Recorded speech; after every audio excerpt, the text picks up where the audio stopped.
would like to call the Committee of the Whole meeting of July 27th to order. And tonight we're in Moncrief Hall. And this is very exciting to be actually back in a public meeting. So look forward to it. So we'll move forward for approval of the agenda. Second, all in favor? Carried. Next we have reports. Recommend that the Committee of the Whole receive the amendment request, Coe Valley Estates Comprehensive Development Agreement Report dated July 15, 2020. Second, all in favor? Carried. Karen? Yeah, Mayor and Council.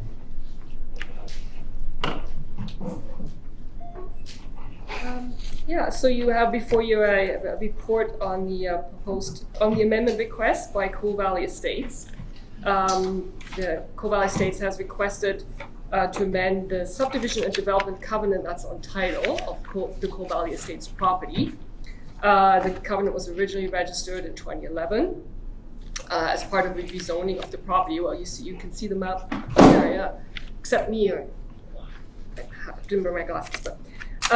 The covenant, also often referred to as Comprehensive Development Agreement, or CDA, directs the development of the property and identifies infrastructure upgrades that are required as the result of the development, and also set aside green spaces for existing residents and residents of the development as well. So at this point, as well as financial contributions that the developer made to the village. The developer is requesting a number of amendments to the Comprehensive Development Agreement. So the current map is up on the screen. There have been two previous amendment requests, one which was successful, the other one which was denied. So this is the current map on title of the larger property. Just to summarize briefly, the requests for amendments include exchanging the seniors housing area on Penrith Avenue, or the extension of Penrith, with the multifamily area that's located below that, the green riparian area and above Camp Road Park. Developer has indicated an interest in potentially building patio homes in that location, but at this point that's not confirmed. The developer is also seeking to reduce the commercial residential area to the north of the current seniors housing area from 0.74 hectares to 0.4 hectares. That's a darker orangey color, brownish orangey color. He also wishes to reconfigure the area of the Fan House Park to allow for realignment of Penrith Avenue extension. So right now you see a little oxbow in that where the light greenish color is, bluish, greenish. That would be straightened out if the amendment request is granted, and would go over the existing fan house. Previous council reports and resolutions, when we looked at the structural integrity of the fan house, we looked at that, and really the only solution other than spending a lot of money to stabilize it was to take it down. So with that, and there's an attachment to this plan, we've also had some designs done by the Royal We for the Fan House Park, and that is attached as one of the attachments to the staff report to show you what that would look like. There was some changes made after our discussions last November on the design of that park.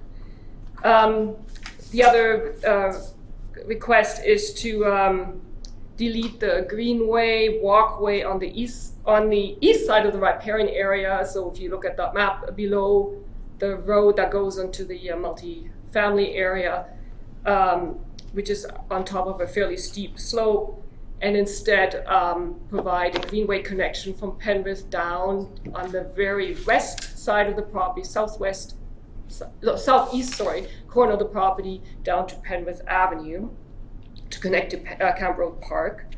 The developer also wishes to move the north end of the trail that will follow the east side of the riparian area to the south of that area to allow for what he wishes to do on the other side there. the developer is proposing to allocate a lot for affordable housing, which would be situated just north of the big wide portion of the Mount Piran area that you see on the map. And also clarify, the amendments also clarify some off-site works that were under discussion with staff. One of them being moving the main access from a Maryport extension to a Penrith Road extension. So staff have received an early amendment request on December 23, 2019, and we had a few meetings with the developer about the amendments. The agreement is number of years old now, and the developer's needs have changed, and so have the needs of the community. And council priorities have changed since 2011. Staff communicated the council priorities to the developer to try and incorporate that into the amendment request. So one of them being affordable housing, additional green spaces, alternative transportation corridors. So the amendment request, in this amendment request, the developer sought to incorporate some of those priorities.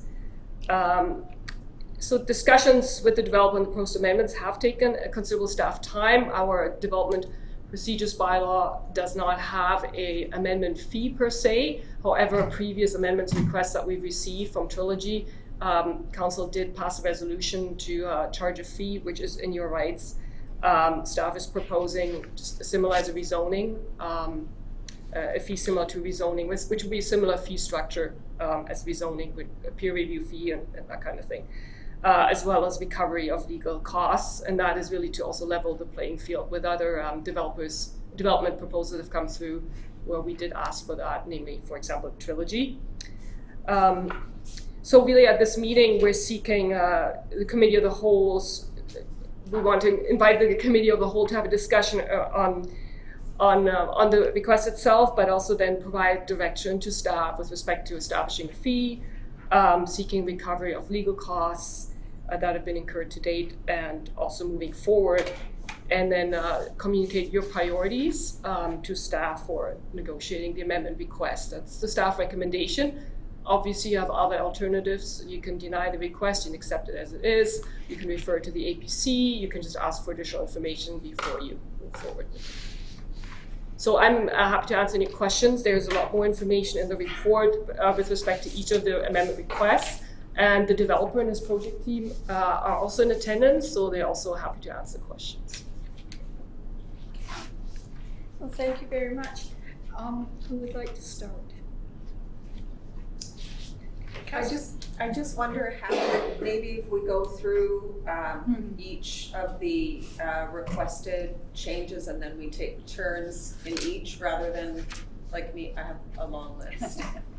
And so just break it up, break my list. Okay, go ahead. So the first one is the realignment of Penrith Avenue and the reconfiguration of the Fan House Park. So I understand this is to conform with the latest drawings for the fan house to make it a long skinny instead of a more rounded park. Yes. Well, I think there's probably several objectives with the realignment. One is, I think the drawings were done to conform to this proposal in some ways, rather than the other way around. I mean, it could be that width. What the realignment does, it's the developer has to meet the 8% slope, but I can't say that could possibly be achieved also with this alignment. But it does allow additional properties, single-family properties, which is in the proposed in the amendment request on the south side of Penrith Road. Yes, thank you for bringing that up. So yeah, it does allow for some additional properties there, and just a more a straighter simpler road alignment. Yeah, so my concern about... And the engineer's here to explain this further too.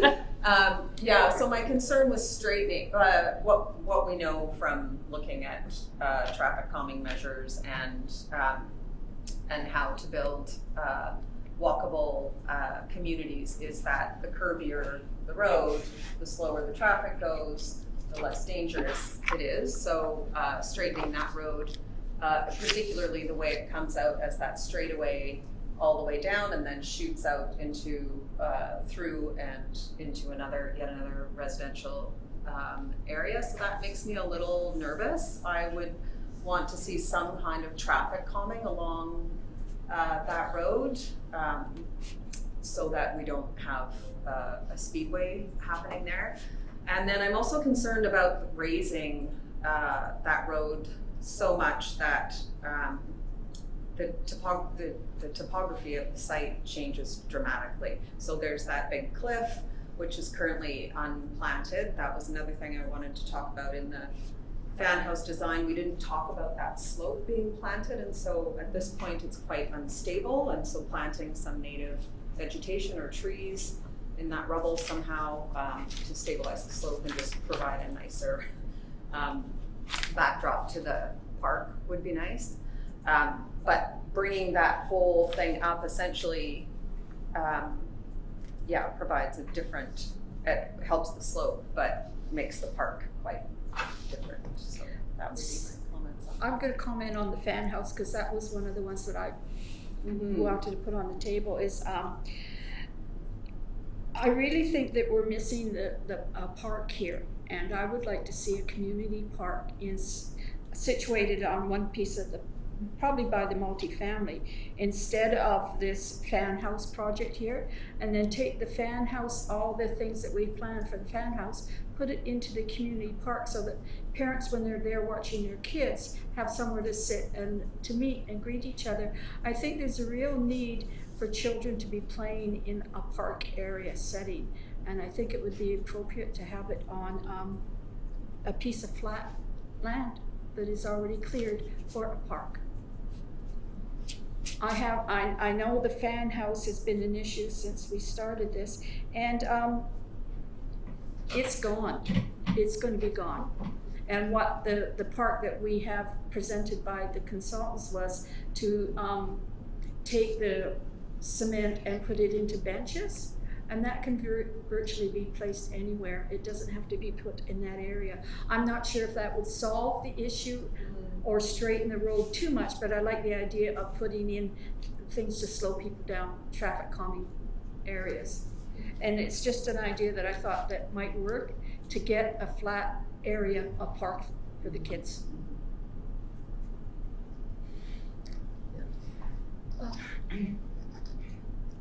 It's hard to see this side, it's very dark. I do understand and agree to some degree. Instead of having two small parks, putting them together and having one use on one end, shade and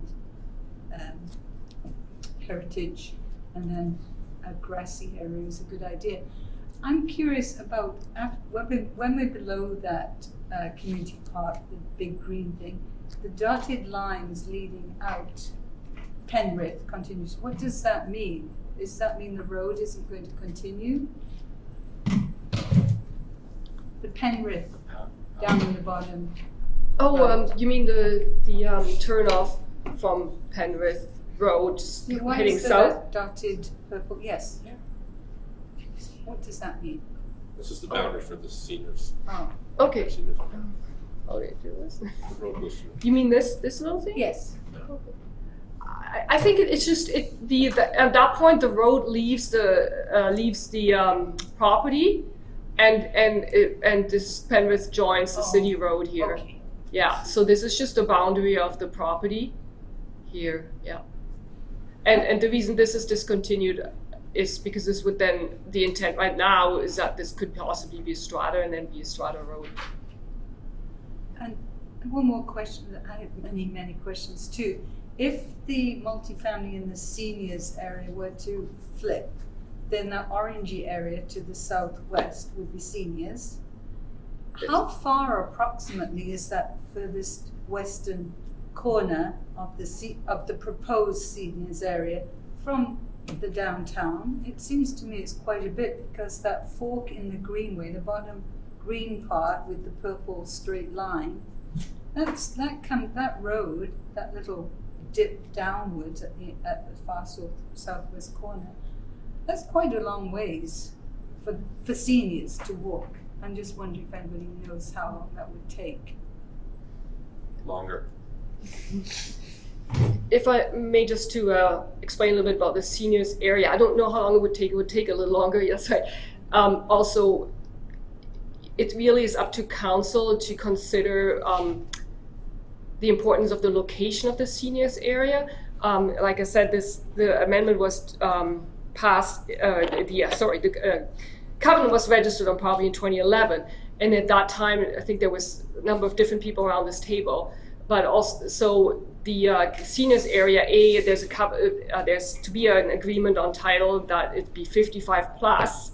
So it's not necessarily very old people, but of course, at the same time, the comprehensive development agreement also allows for community care facility in that area. So to me, I wasn't there at the time.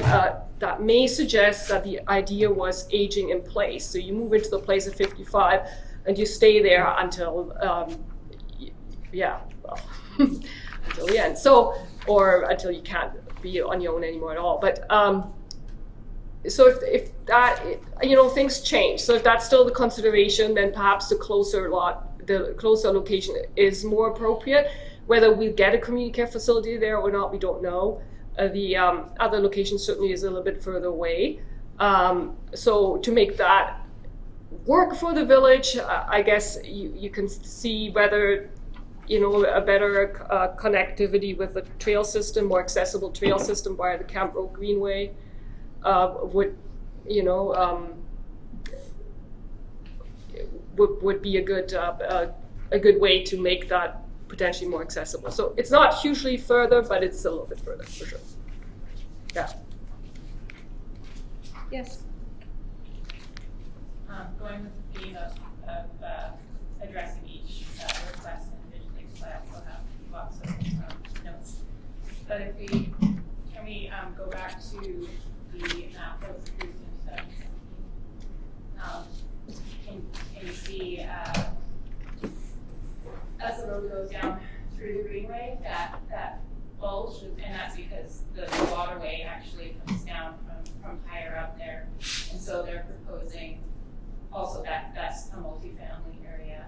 And so if you go back to the new map, you could see that lane actually cuts off some of what would have been that greenway and the stream that comes down from there.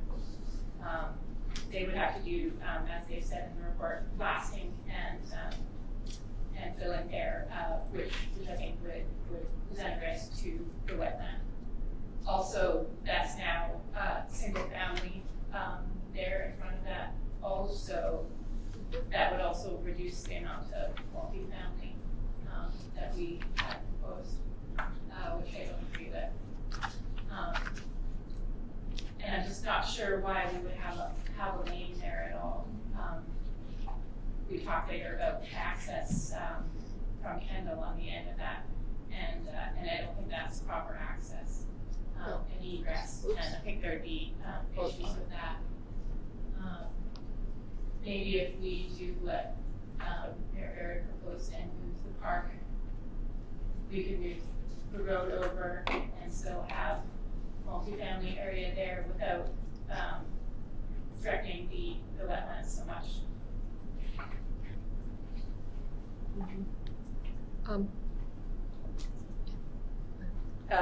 So I don't know if you want me to comment. You let me know if you want me to comment, I guess. Okay. Yeah? Yeah, I'll follow up on that too. I'm also confused by the alley. While I love alleyways, that looks more like it should be a road because there's potential housing on both sides. I also disagree with taking out that piece of the greenway. Those areas are quite steep, and I would be concerned that any blasting in there would disturb and potentially collapse those, whatever it is, sandstone or whatever it is, type of rock in there. So that is a concern, that little piece coming out.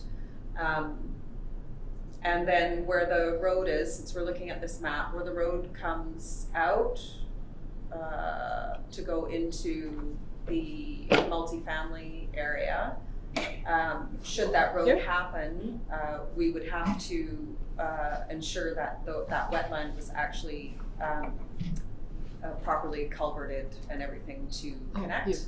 Right, because right now it's just a logging road that was built on private forest land, so it's not properly built at all. So it would need a total redesign and connecting those two pieces of the wetland. Could we have the engineer tell us exactly where they're going to be blasting? Which areas they will be blasting? Please come up to the podium. This feels. And we have- This feels like we're going out of order. We have the other map as We well. deal with each one. Okay. Just a minute, we'll get this and then we'll Kind get of hard. that. We kind of are here. Yeah. I think the blasting is very important and we need to know where they're going to do that. Is that the map? Yeah, so hello everybody, my name is Christopher. I'm a civil engineer with McElhaney, working for Coal Valley Estates. So this map was developed by Coal Valley Estates and Watercourse, and it's meant to show kind of the green areas that will be left at the end of the day without disturbance. At this point, it's very tough to define the limits of the blasting.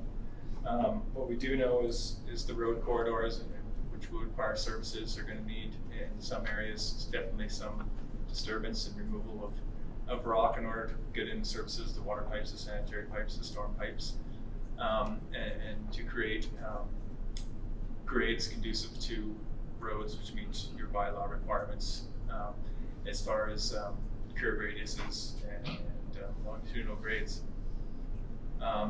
As far as on more of the internal part of the properties, it's really dependent on what's going to be built there and how that site is going to be prepared for the ultimate building. So like I said, at this point it's very hard to decipher which areas will require blasting and which areas do not. So how close are you coming to the ravines? And again, so the ravines have a 15-meter riparian setback, which is legislated by the province. Your bylaws require a 30-meter development permit, so nothing can happen within 30 meters without getting the development permit, which would go through council. And like I said, this time, the proposed laneway there is within that 30 meters. It's outside of the 15 meters, but it is within the 30 meters, which would trigger a development permit application through village bylaws.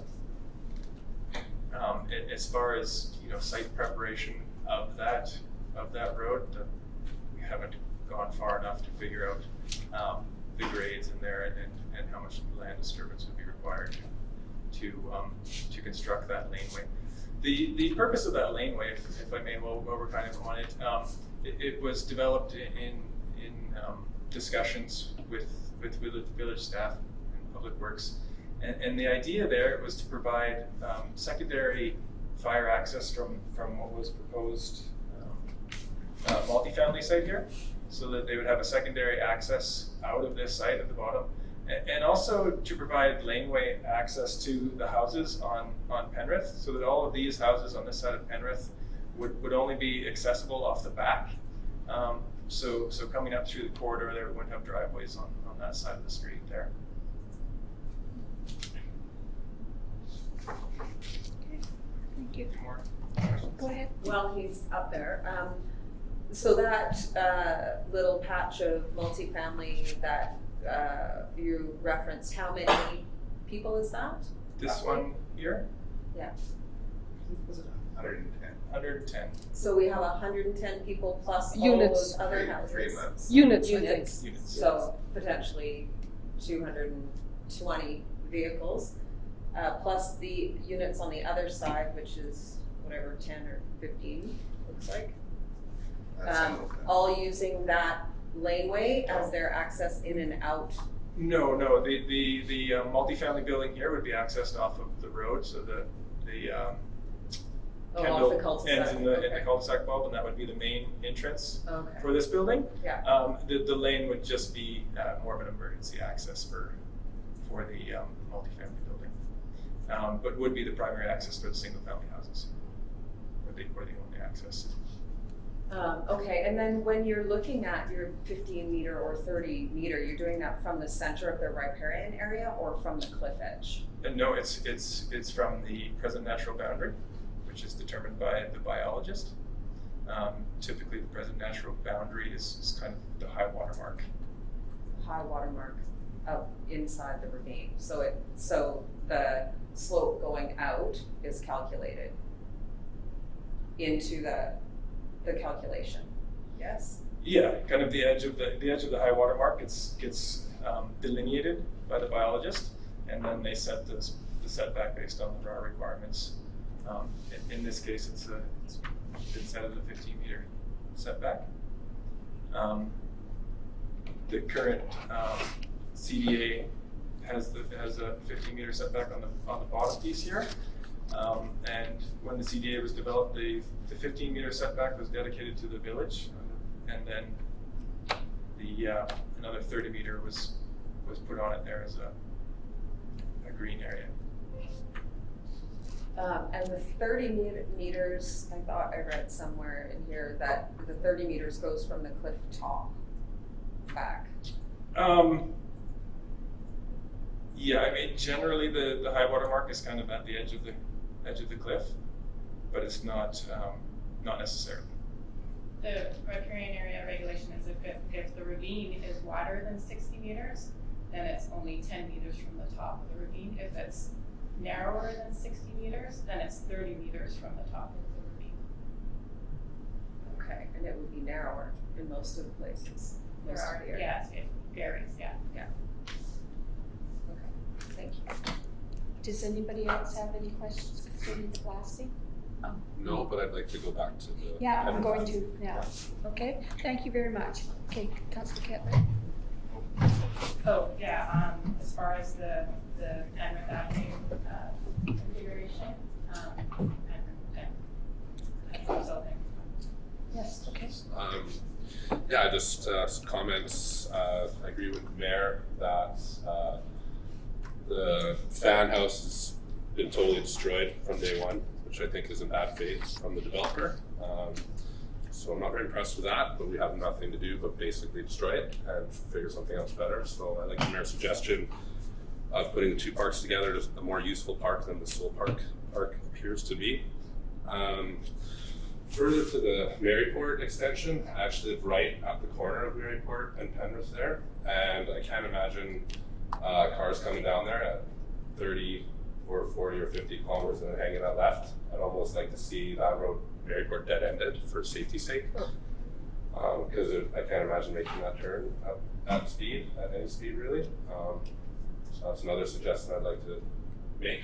I don't agree with this straightening of the road.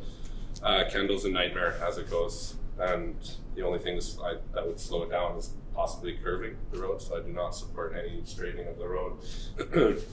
Maybe a little bit further in front of the seniors housing perhaps, but even still, curvier roads are slower roads, and we're having a serious problem with speed in the village as it goes, so I don't support that at all. Okay. Councilor Searle? Can we change topics a bit? Thank you. I'm interested in, on page 11, the construction of a storm main from the outlet of the Watercourse Linear Park and Gunsmere across Comox Lake Road, discharging to the existing wetland. So is this on the western edge? Sorry, can't see them. Of the property, the south. Because normally it doesn't go right now onto Comox Lake Road, it goes over Dunsmere, under Dunsmere and Sutton. Easier for people. It And would then come gets- out here and it could roughly. Yeah, where does it cross the Comox Lake Road? Or under? Yeah, something like that. Huh. So it didn't do that before? Or is this is proposed? This is proposed, right? Yeah. It goes east right now. Oh, there's Going down this list. here? E, F, G. First page, right? Maybe can we go back to, Yeah, Much easier to go in order. I find. yeah, we're all over the place. Yeah. Sorry, for me, I'm starting on page 7, just going from A to down. Is that how we're doing it? Yeah. Okay, thank you. So Okay. next, So the first one's realign Penrith extension and reconfigure the fan house. So is everybody okay with our discussion today on that? Just one more thing about the parks. Silverport Park is the only tree space that has been saved besides the greenway in the entire development, and I actually would want to see that and any more trees removed unnecessarily. So I would prefer if we were going to request a second park that be a second park that's Silverport Park stay tree, and that and I think that will help with the stormwater a little bit. And then we have a park maybe closer up to the multifamily that's going to happen in the north west corner, so that there's some more green space up there for that multifamily area. Okay, Sorry, no, go ahead, Councillor Kettler. no, I was going to move on to B. Yeah, I just wanted to, I feel like it's important to keep, and I know this is challenging, but given the current state of the fan house and the difficulty we had with preserving it, I actually am attached to having the park in that area. It's a historic area. The site is specific to that historic area, so moving it kind of takes away the historic value of putting it there. I know we can transfer the bits and create another situation, but it actually doesn't fully tell the story if you move the park off the site where the actual fan house was. And that was a really important piece of history that we asked to be maintained. And so I feel like we should stick to that ask, and if it makes the road more challenging, you know, I guess that's the consequence. But I feel like we should keep that heritage preservation on site in that specific site. And if we need, as we do, more green spaces that are flat, like an actual park for kids with apparatus and that sort of thing in this area, then we could ask the developer to find another flat area and put an additional park in, because there, as Councillor Kettler said, is very little park area left in that whole 9 phases already built. So everybody there needs a park. Yeah, so that's just my final on. Why don't we just leave it to staff to look into and see what they come back to council with? Sure. Okay? On that. I'm sure they can think of some different things and look at different options. Yeah, and I think also it's really important to restore that cliff that's being created adjacent to that park with some sort of native vegetation cover. Councillor Brooke? I just want to speak from the point of view of somebody who's been with this since the beginning, more or less. Back in 2006, we talked about a community park where kids could kick a ball around. You know, I always made it clear to the developers that it didn't have to be developed, it didn't have to have playground equipment, it needs a patch of green. And I've forgotten, is it called community parks? There's many standards of our parks, many uses. And I understand that the park was supposed to be in the front of the houses, not on a cliff. These were all the descriptions. It's everything that we did not want. But if a kid kicks a ball off that cliff, I don't know, other than a series of nets, I don't understand how we could use that as a park. And so I would like to see a green space. I don't think we have enough community parks. I don't think we can rely on the schools to provide the green space for a major development. I think this development has to provide a play area. To the Yes. Mayor, if I may just get clarification on what cliff you want to, like, is it like Yes, that. above the So- fan house or down here? No, on So- the other, the one that's been, Here? That's key. no, all the way along Penrith there. It's been Behind. blasted and now it's just rubble. And, Up here? Down. yes, I'm talking all about. the way. Yeah. I'm talking about the Saltport Park. But that has a cliff below it. Oh, okay, down here, yes, okay. And thank it you. also has So- trails Okay. that we want to Okay. keep. Okay, Okay, thanks. okay. So the next item, Item B is realign the west end of Kendall Avenue to terminate in the cul-de-sac. Right here. Like I said before, I don't really agree with the laneway, but I do think that there needs to be more connectivity. And I think that we would need a traffic study to be able to tell us, how that should be designed. And the traffic study, I would like to include the element of walkability, because I think that would also inform us as to where we would want to put multifamily, where we would want to put seniors. So that's one of the things I would request coming back with. anybody else want to comment on that? Yes, Councillor Kett? Brown? Yeah, I agree that a traffic study is necessary. That includes the entire length of Kendall and where, how we expect traffic to move through this development, previous and future phases, because they're all connected. And similarly, that we look at the potential traffic calming and like a sort of complete streets model where we're including walkability and multimodal and all that good stuff for neighborhoods. Yes, Dave? Oh, Chris, be able to speak to that traffic study in just a couple minutes? is council with it? Yes, please do. Thank you. Well, I guess I just want to say that the traffic study was just done about 6 months ago that looked at the whole Kendall corridor and off-site Maryport, as well as a number of off-site intersections. And spoke to, I think, most of those things, if not all of those things that you are referring to. So I would, if you don't have a copy, please ask me, and I'll get you a copy of that.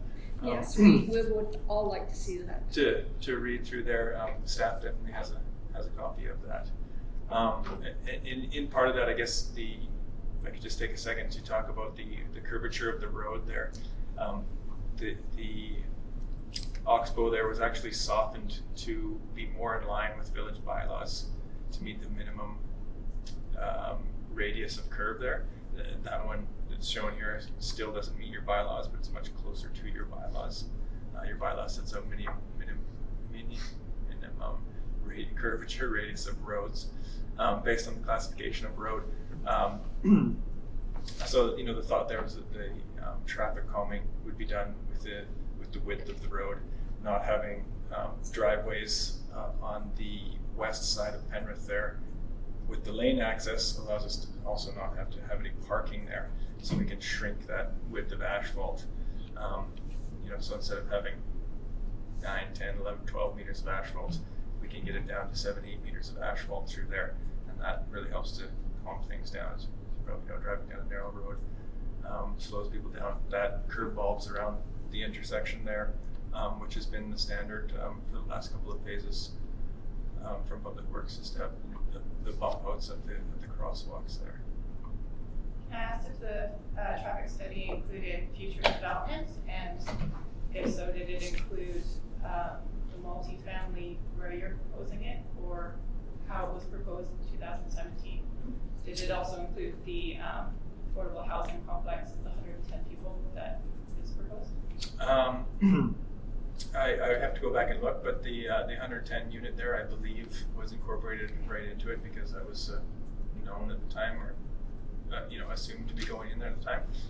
So it definitely included the multifamily areas. I would have to check to see if the seniors and multi had been flipped, but it's based on the unit counts that are provided in the CDA, the densities that were expected to be realized here.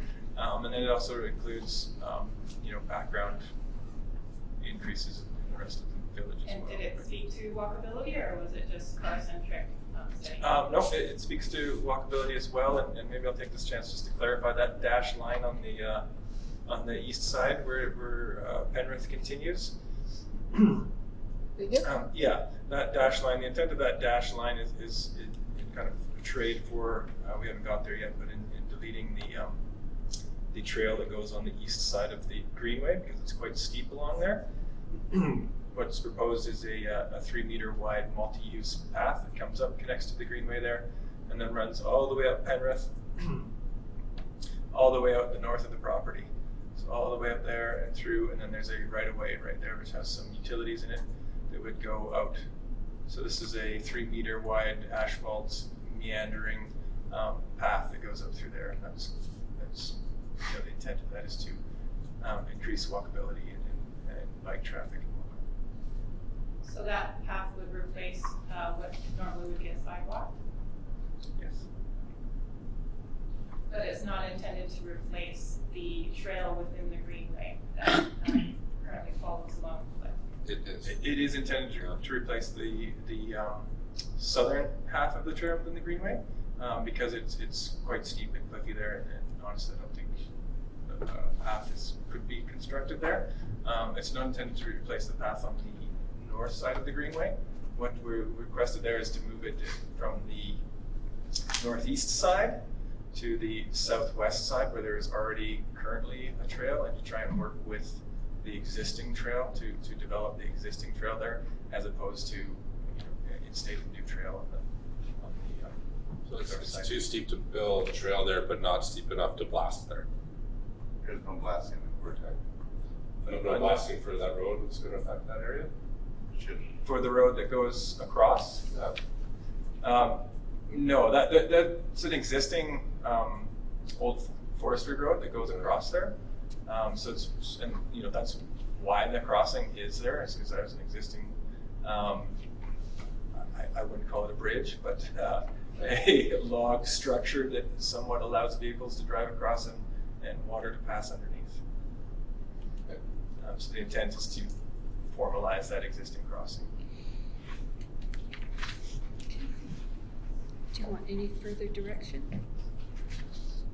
Just a staff that we would obviously have the traffic study. Yes. Thank you. Can you explain the Maryport and Penrith change? Sean know that we're extending Penrith instead of Maryport. I think Sean spoke to that already, didn't he? That He the doesn't realize that change. I think that's coming up in another. I did mention, that I think it's dangerous to turn onto Maryport, but I do understand that it's going to be a Penrith flow through also. I'm also suggesting that maybe the road ends in Maryport for safety's sake. That's my suggestion. Oh, I see. Is that you dead end Maryport there, because otherwise people are just going to be hanging a crazy left at speed. And I live right there. There's a child that lives across the street. So it seems very dangerous to me. Okay. There's going to be a bit of a chicane, just so you know, John. where Bit the of a what, tree- sorry? Bit of a narrow chicane where Yeah. the U tree is there. Yeah. Which we believe is going to do two things. It's going to calm the traffic right now because of the narrowness. It's a very short section. Okay. That should help. When you address members of council, please refer to their proper names. Councillor Sullivan, Okay, sorry. thank you. Okay. Next, we're going to C.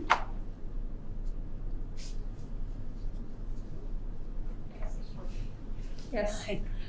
I understand that the idea of a road through the southwest corner of the property, which is right at the end of camp where it goes down steep. But I understand that the developer is not considering that now. Quite a few years ago, that was being considered and then given up as being too steep. Even though this is going to be private roads on the seniors' housing, is the intent to bring a road out, a private road or whatever, out of the southwest corner?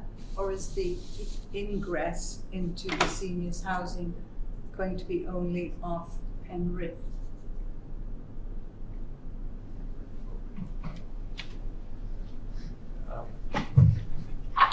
Yeah, so the intent at this point is that it would just be a private road and that it would terminate within the property, so the access to the property would just be off Penrith. In future, quite possibly it would change, but right now it's all private property on the far side there. So no road suggested on the steep southwest side? No, not, unless they're just internal access roads to access that portion of the property.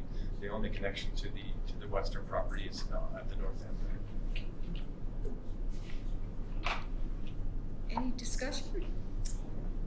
I actually disagree with swapping the seniors housing and the multifamily, which leaves deleting that road to be a question. Because if you've got multifamily in there, a considerable amount of multifamily, then you may need road access. So then what would that look like? If it did switch, would you want to keep the road, or how would we service that multifamily? No. Yeah. So, no, I mean, if that was multifamily, potentially it would be a couple of different chunks, but most likely not. Most likely it would be the same as in the proposed version, without the internal road there. It would just be multifamily instead of the seniors area. Some of the reasons for that change in seniors area is one is the size too, right? The current seniors area is about 8 acres. The proposed seniors area is about 17 acres. So having more room there to fit that in.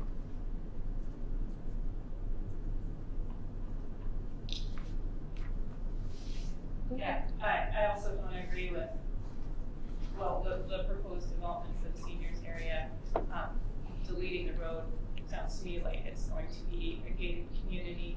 I don't think that was ever the intent of the original comprehensive development agreement. It's bordered by 2 parks, and making that a closed community kind of makes it seem like that's those property owners' private property, those 2 parks.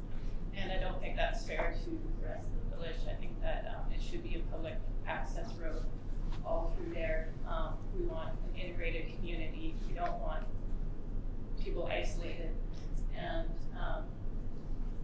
we want it to be as affordable as possible. I think that the current seniors area on Camp Road is something like we were picturing for that area. That's why it's adjacent to that current seniors area. And there's some ambiguity about what a patio home is. The single family homes can be defined as patio homes. So if we say, yeah, okay, we'll put patio homes in there, and then really the developer can put just all single family homes into the seniors area, which is not what we desire. I think we want a lot of mixed development, so some single family, but some affordable seniors with maybe duplexes or the patio homes with adjoining walls like we have now. I just don't see a gated community fitting with Cumberland. Right, and I mean, the intent is definitely not to have a gated community, and the intent is definitely not to change the current zoning. The seniors family the seniors area is defined and how it can be developed. It's strictly multifamily. And I don't want to get sidetracked with the patio homes. Poor choice of words. The intent is not to change that zoning, simply just to swap the areas from one side to the other, but definitely hearing what you're saying. Councillor Sullivan, did you want to comment? Yeah, I feel I echo the sentiments of Councillor Kettler and Brown. I also don't think that we should swap them. So I don't think we should follow. So I don't support the road there, or the lack of the road. Councillor Sproul, did you want to comment? Yeah, I think multifamily is best where it's situated on this map. I'm going to support the rest of council in that, in that the commercial and the seniors, when we were doing that, it was looked upon as we're missing a portion of senior living in the village, and one was assisted living. And that's why we had built it multiple floors, so that we could have residents of Cumberland that have spent most of their life here wouldn't have to move to another community to get assisted living. And I think we need that in our community, very much so. Can I add to that? Yeah, I think when I was thinking about what that seniors could look like, given the proximity to the other seniors developments, which are 55 plus and relatively affordable, I was thinking, yes, that's what it should be, that we don't want to move it because we want that to be the proximity to stay with the other seniors, but I'd also be interested in seeing some kind of mixed seniors development where you have younger people able to maybe live on one story and older people on another, so there's that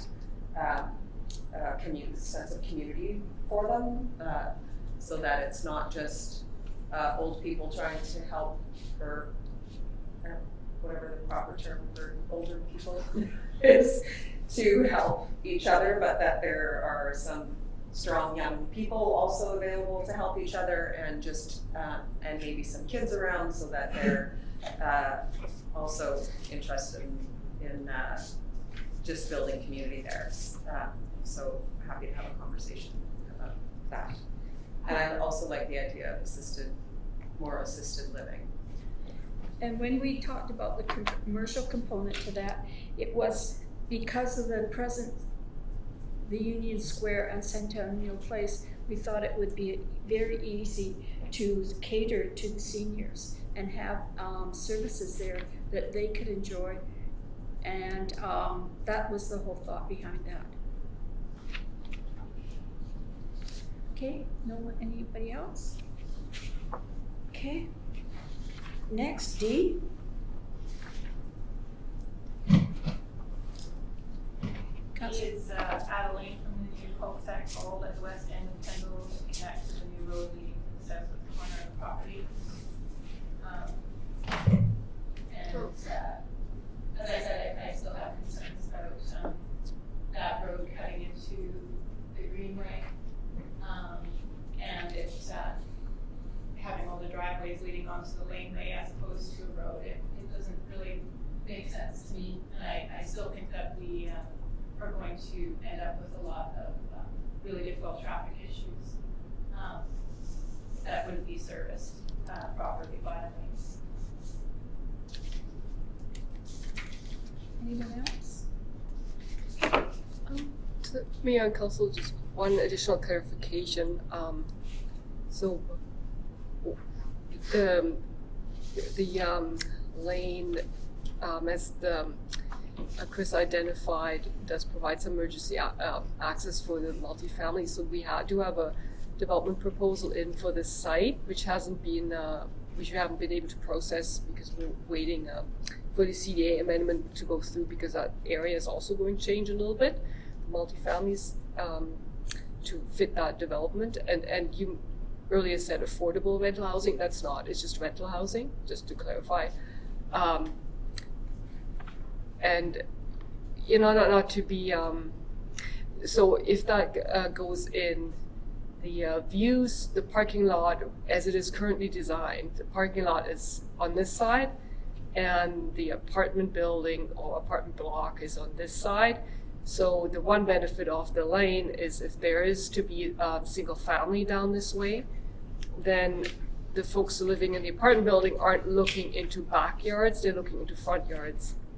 Because those residences would have access from the lane, and the backyards would be on the side, just for further information. So that was seen as one benefit when this was discussed relative to the apartment block. It would provide more privacy for the single family, if there's single family there. So the backyards would be on. The backyards would then be facing Penrith, and the front yard, because this is going to be the main access to these lots, so the lane would actually be, they would orient their home and their garages to the lane, and the backyards would be adjoining Penrith, which would mean the folks from the apartment building are high up above would look into a front yard, not a backyard. So, I mean, from that perspective, it would be better for them, a single family lots. Giving them additional privacy. Yeah. Okay. But then coming down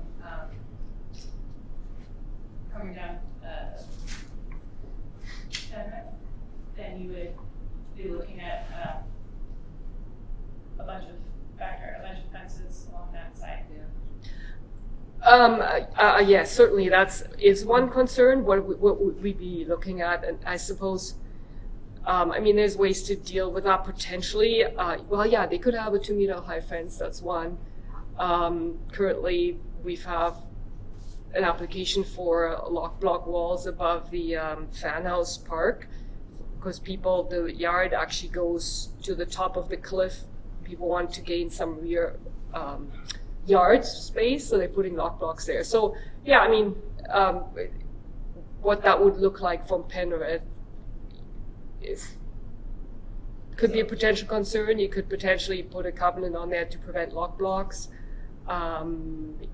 Preventing fencing is another story, but they'd be a bit above the road, so maybe the fencing wouldn't be as much of there might not be necessarily such an interest to have a fence. It's hard to predict these things for sure, but yeah. Just to clarify, lock blocks are those big cinder blocks that people use to build up their yards. Those. Mm-hmm. Yeah. And they kind of fit together like Lego. Those. Yeah, the giant Lego. Yeah. Or cement. Mm-hmm. Yeah. So, I mean, if you doubt, that is preventable, but you would have to place a covenant to prevent people from raising the backyard and putting lock blocks. We don't have any bylaws right now that would prevent that. It's just, it has to be engineered. They can put the lock blocks in if it's properly engineered. That would be possible, yeah. But definitely some aesthetic issues with that.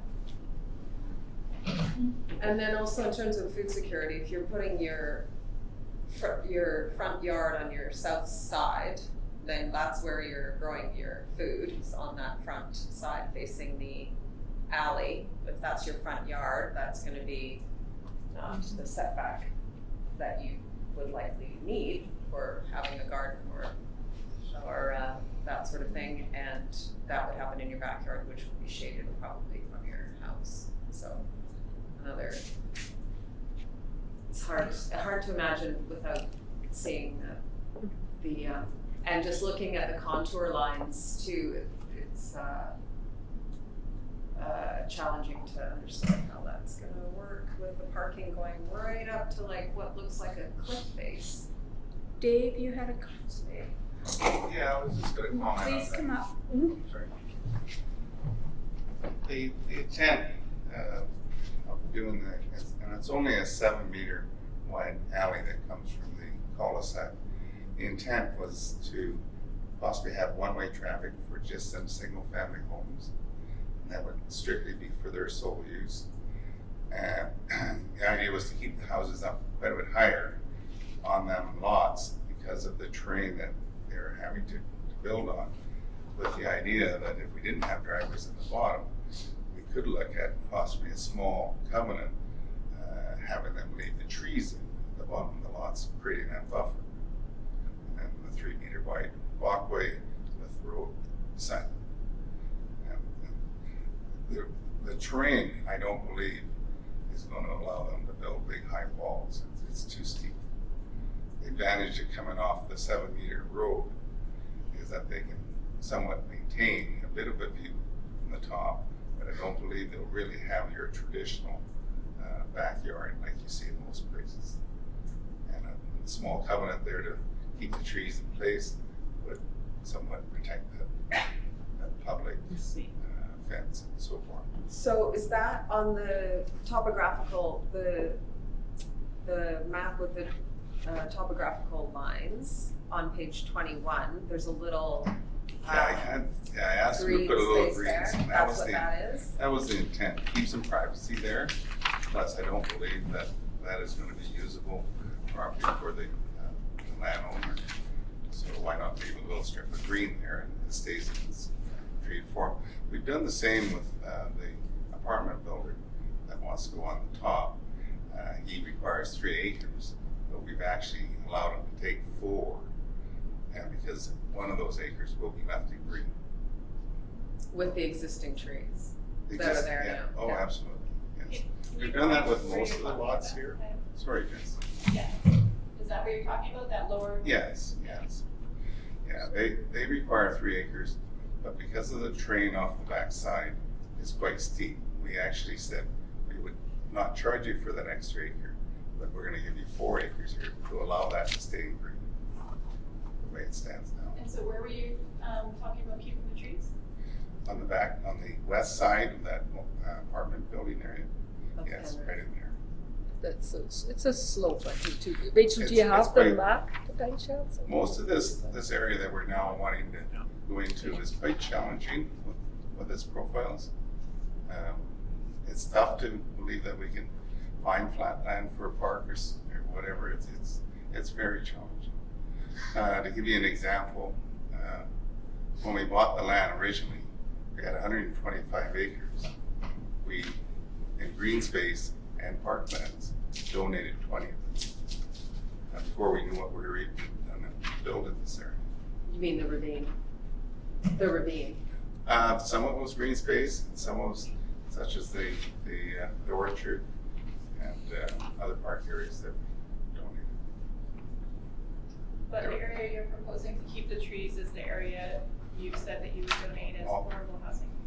All these green areas that we have drawn in are actually on the private lots that will be sold, and that's what we believe will be left in green with natural trees.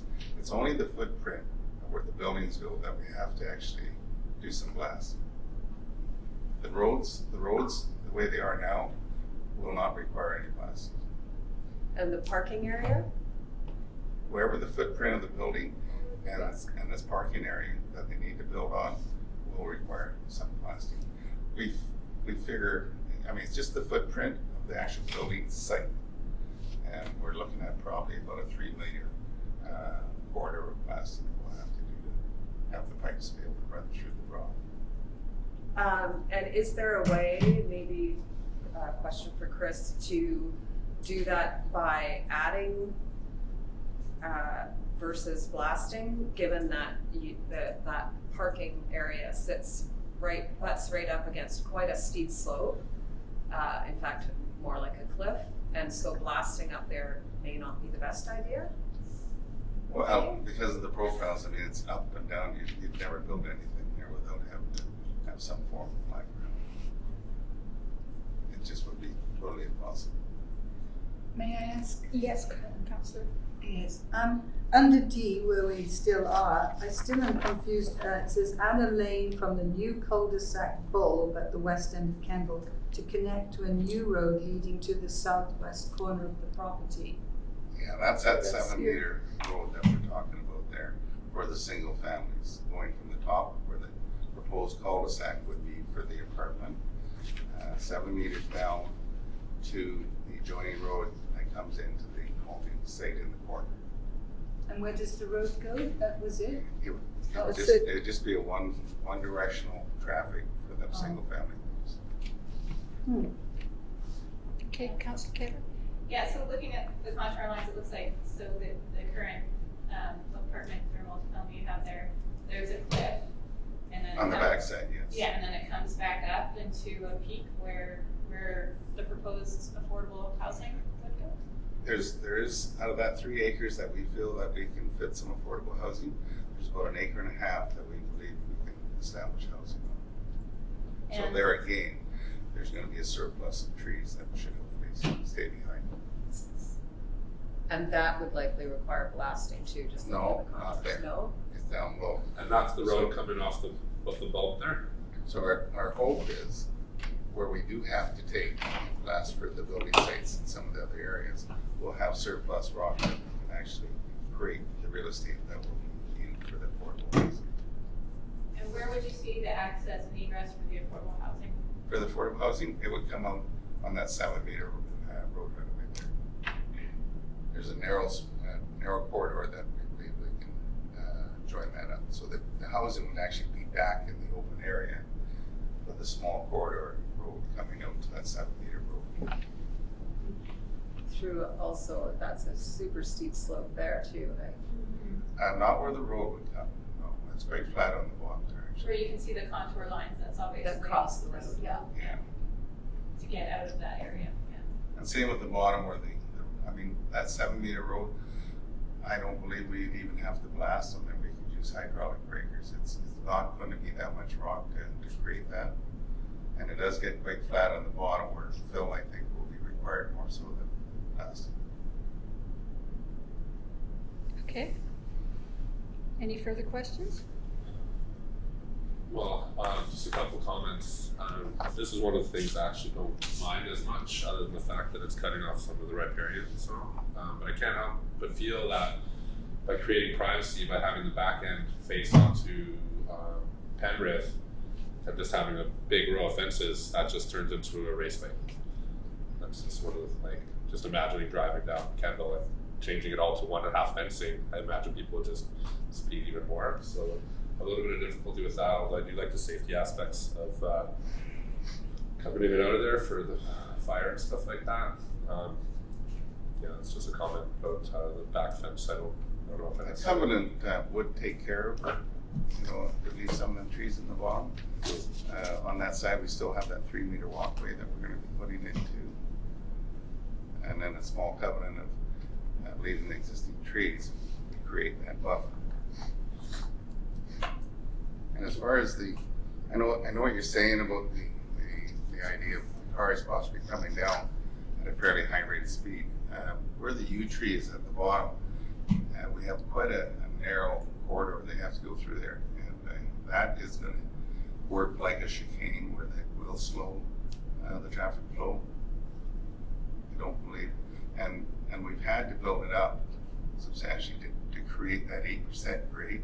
We're actually just a little bit less than that in order to be within the guidelines of the transportation rules that we have to follow. And the other thing about keeping the fan house park where it is means that that's a 30-kilometer zone. Not that people necessarily follow I'd those be rules, fine with that. but I mean, I don't want to see a raceway track here any more than anything Yeah. else. Okay, thank you.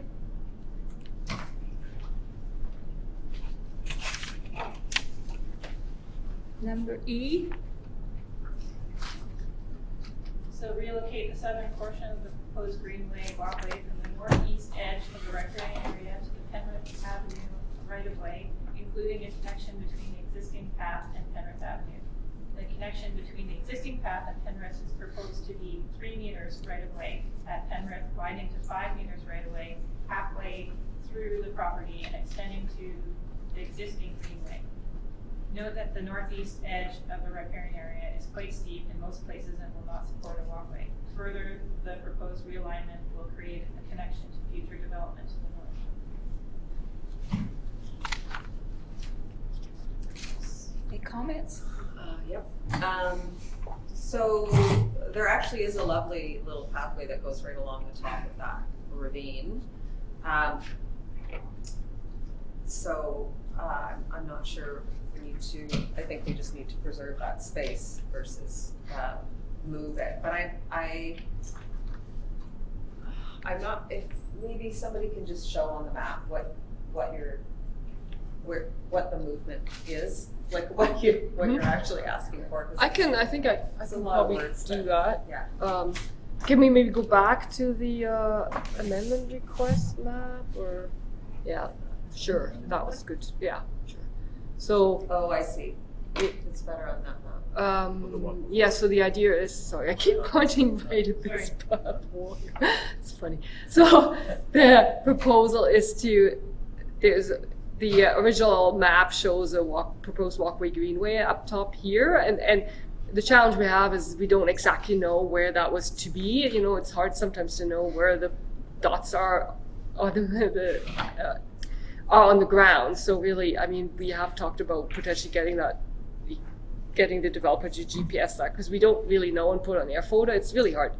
We have received an air photo, I should say, too, but whoops, that wasn't, oh, I can change it, sorry. All right.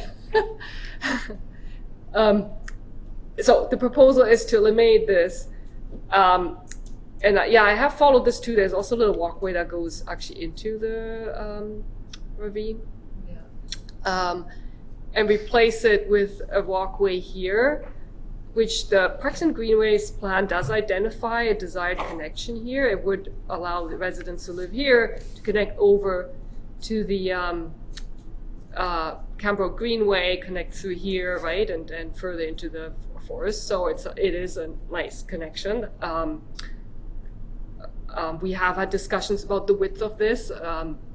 I believe that width they're offering is too small. I don't like tunnel trails. I've mentioned that before.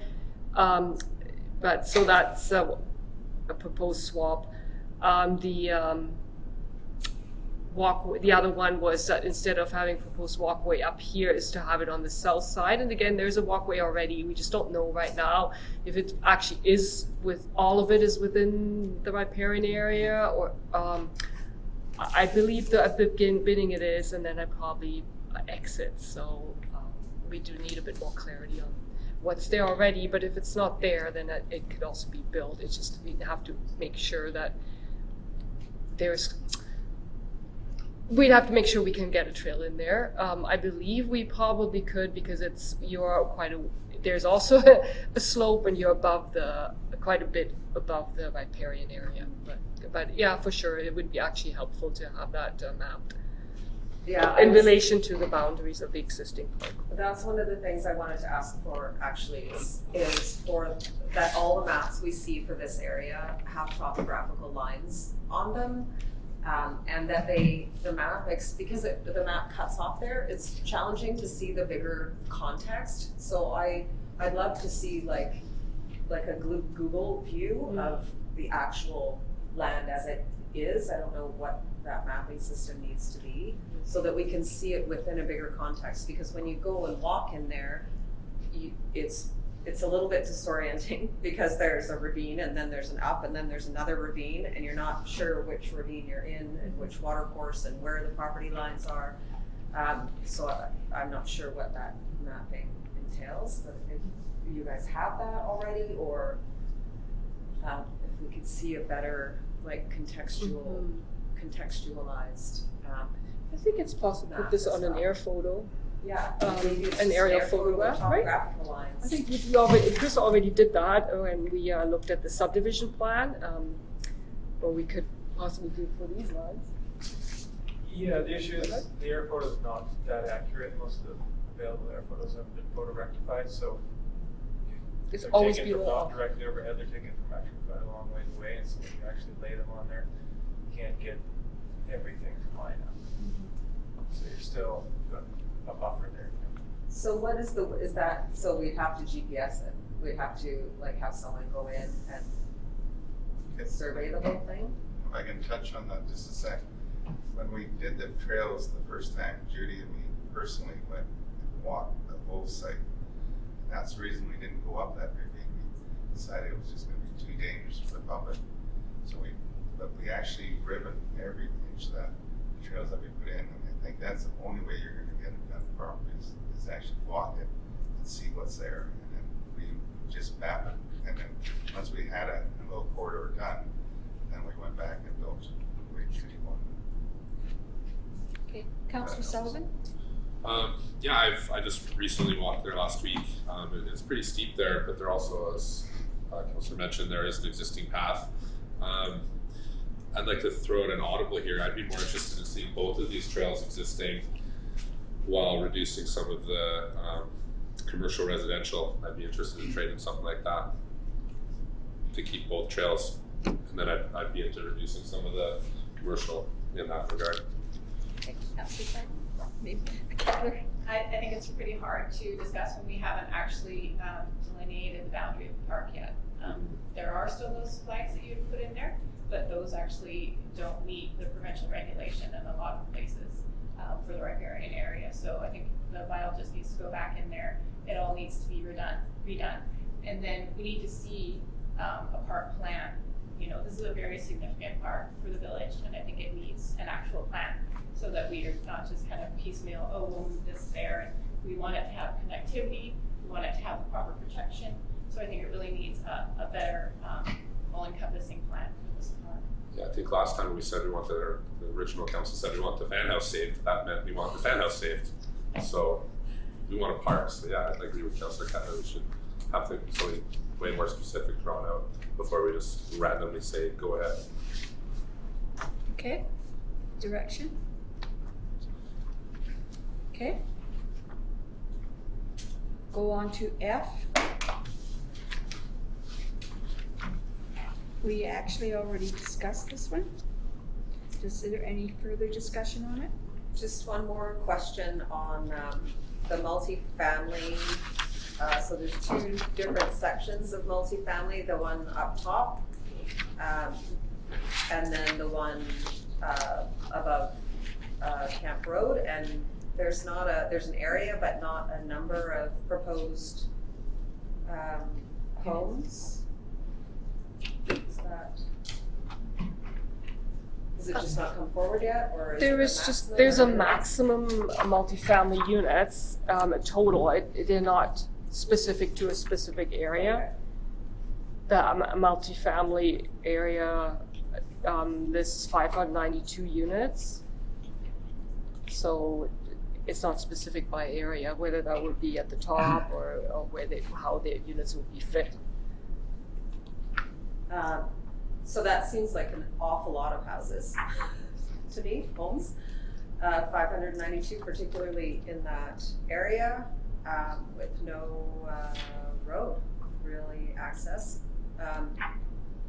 So that's the total multifamily for the entire development. So there has been a certain number here. I believe it was 82 at this. It's 86. Is it 86? Oh, 82, 84, 86. 80 something. 84, thank you. Yeah, sorry, it was before my time, but I saw the number somewhere. All right, 84. There's still. It was owned at 97. Yeah. Yeah, it was owned at 96, I think. Yeah, that's right. So a few less. There's a small multifamily area here. There's the multifamily area here, which is proposed to be just the shape be changed.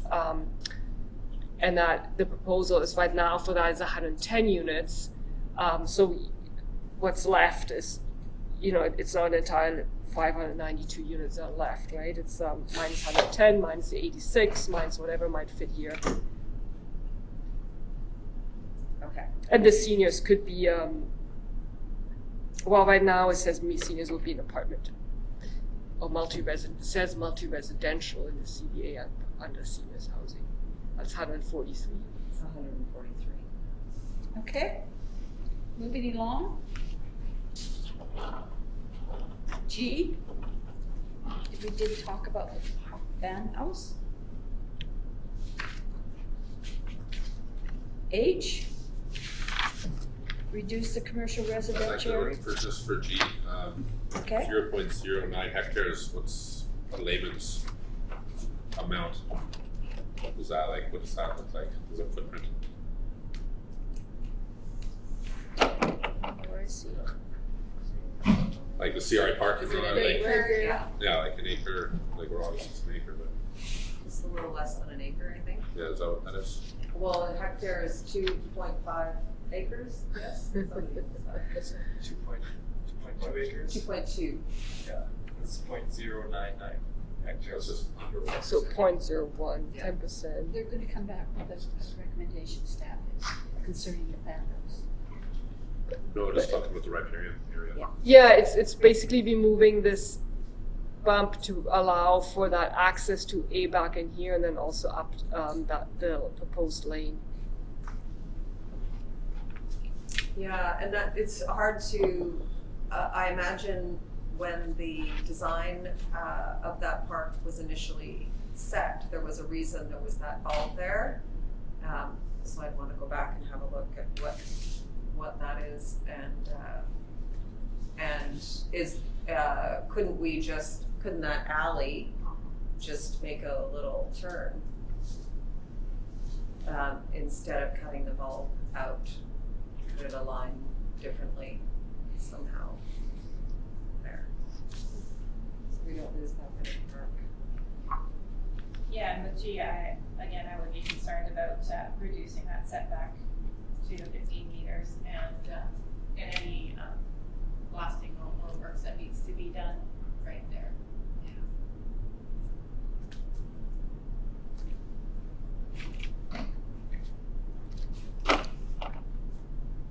And there is a comment there by staff. Right. Yeah, for sure. Yeah. That a peer review filed this report would confirm reduced setbacks. Yeah, and we could also ask for because the other thing is the hydrology of that area and how that might be changed if there's blasting in the multifamily. Like I would want a hydrological study of the property before any blasting occurs so that we can see how the water's flowing now and make sure we're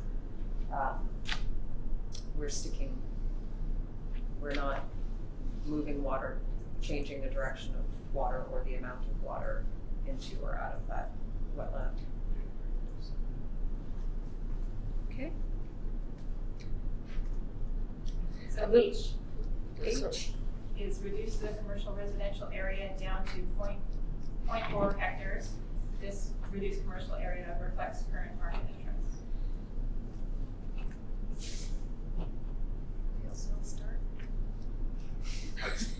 Okay, I'll go again.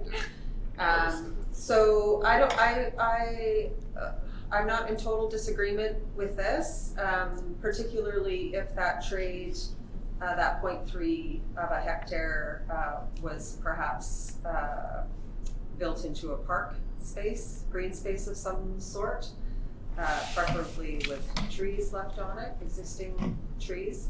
But I know there is demand for commercial space, and I see that the sizes are relative to Cumberland. It's a larger size, but couldn't it be broken up into multiple spaces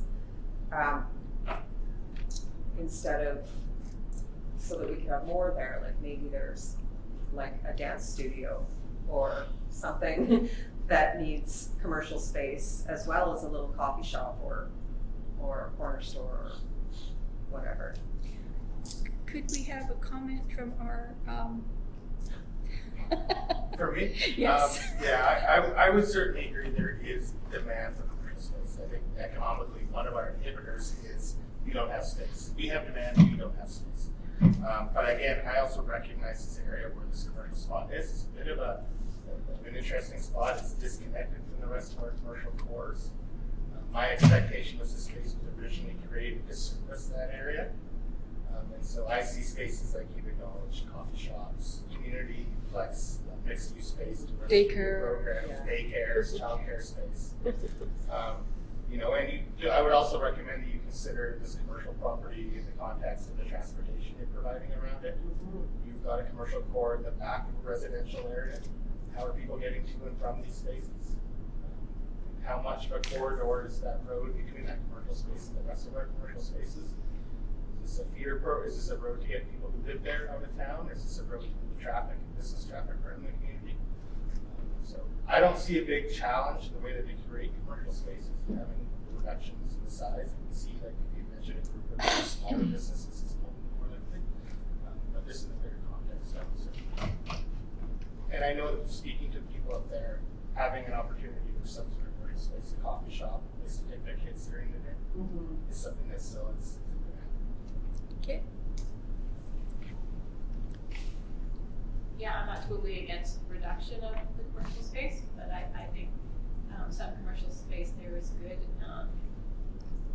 It's a lot of homes and there'll be a lot of units there, multifamily and otherwise, to service and, we're really trying to promote walkability, and I think if people don't have to get in their cars to drive to get that service, then that's good, right? We don't want to detract from the downtown, but I think, as we're creating all this new housing, that we do need to have some little patches of commercial to help service it. Yeah, and I think it helps build community too in those areas, because the neighbors end up at that, and so then they're, getting to know their neighbors as well as. And also as a parent with young children, you're more apt to let your child run down to the block and buy something at the local Than all the way store downtown. than all the way downtown by All the way themselves. downtown. Yeah, all the way. So one of the things that people are returning back to is town squares, and it might be a nice idea if you remove some of that commercial space to have some sort of town square there where people can gather and it can feel more like a community within a community. Since we're talking about reducing that commercial space, that might be an idea. Maybe both trails could lead into that. South and north trails. And then it's a little green space with a natural amphitheater. Yes, or connected to the park in some Yeah. way. Yeah. Yes. Yeah. Yes. Okay, Maybe that's where the playground. yes. And to clarify, so that is a mixed-use space. So right now, the CVA contemplates 15 units on top of the commercial space, Mm-hmm. or whichever way. I'm not sure. It doesn't actually say it's on top. Okay.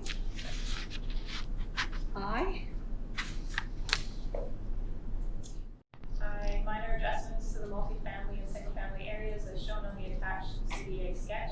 These adjustments reflect the now more detailed road network plan. Note that the new total areas are also shown on the attached comprehensive development agreement sketch. So that's this, no, that's not that. Can we It's the old one. Can we look at that? get an explanation of that?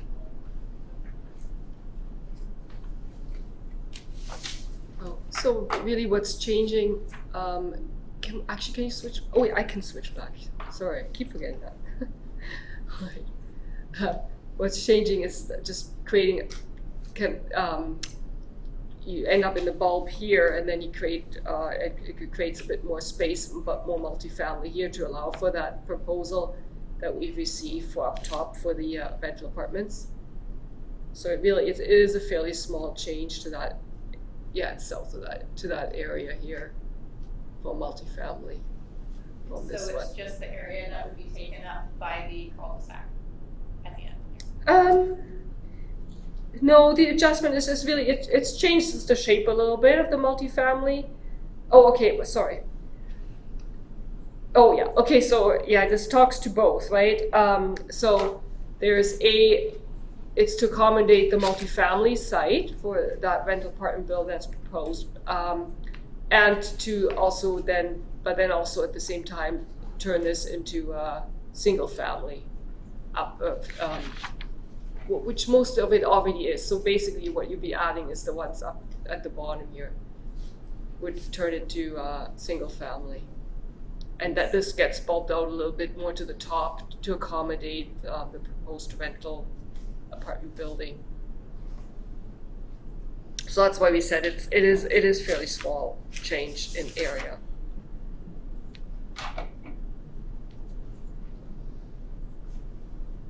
Yeah.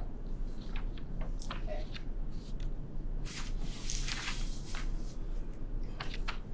Any questions, comments? Everybody fine? Okay, moving along.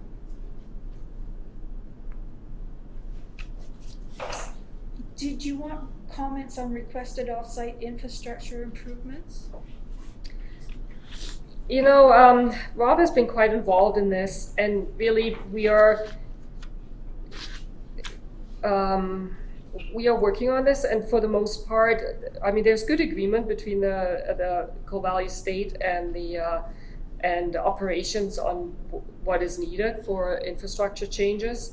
One is, you know, switching the main access from the airport down to Penrith. Rob is working through the DCC bylaw, so the DCC creditable projects information we should have once he has been able to do that. It's up to you. I think this is fairly it is really largely in operations and thing, but other than perhaps the sequencing, Councillor Kettler? I have a question. The staff notes at the bottom was the current CDA states of the intersection and road improvements will be completed or a service agreement in respect of the intersection improvements will be delivered to the village prior to the creation by subdivision of the 351st residential unit in the project. I'm just wondering where we are in relation to that milestone. What unit are we at? We're close. Can I ask the Manager of Development Services to comment? Your Worship, according to the calculations, if the 110 multi-unit came on board, we would have been over that threshold. So we're in the high 200s at this current time. Okay, thank you. Okay. I'm just curious as the purpose to pushing back the roundabout. Why? Why is that necessary?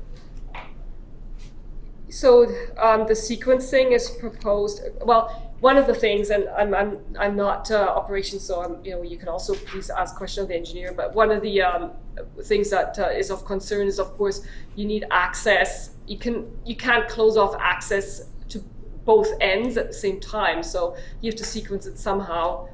So one, the next subdivision would be in here. So the suggestion is to require the connection down to Penrith at that time with the next subdivision, registration of the next subdivision phase, and then that is, while that is constructed, you don't want to be also working on the traffic circle and closing off parts of Penrith potentially here. So that's the thought there. So right now, the discussions have been do this first, then there's improvements to Penrith, so finish on this end and then go to the traffic circle. So could we see the next time when this comes back with reports, could we also have, I don't know what that roundabout looks like. Can we have those pieces of the agreement also come back to us so that we know what we're looking at? Yeah, my understanding is McElhaney and Rob have been talking about this, and they work on it. Correct? There's been a Work on the draft. design. There's no final design because it's Still in process. Yeah. Okay, so we could see the drafts. Draft one. Conceptual. Conceptual. Yeah. Okay. Then we're on to D. Councillor Kettler?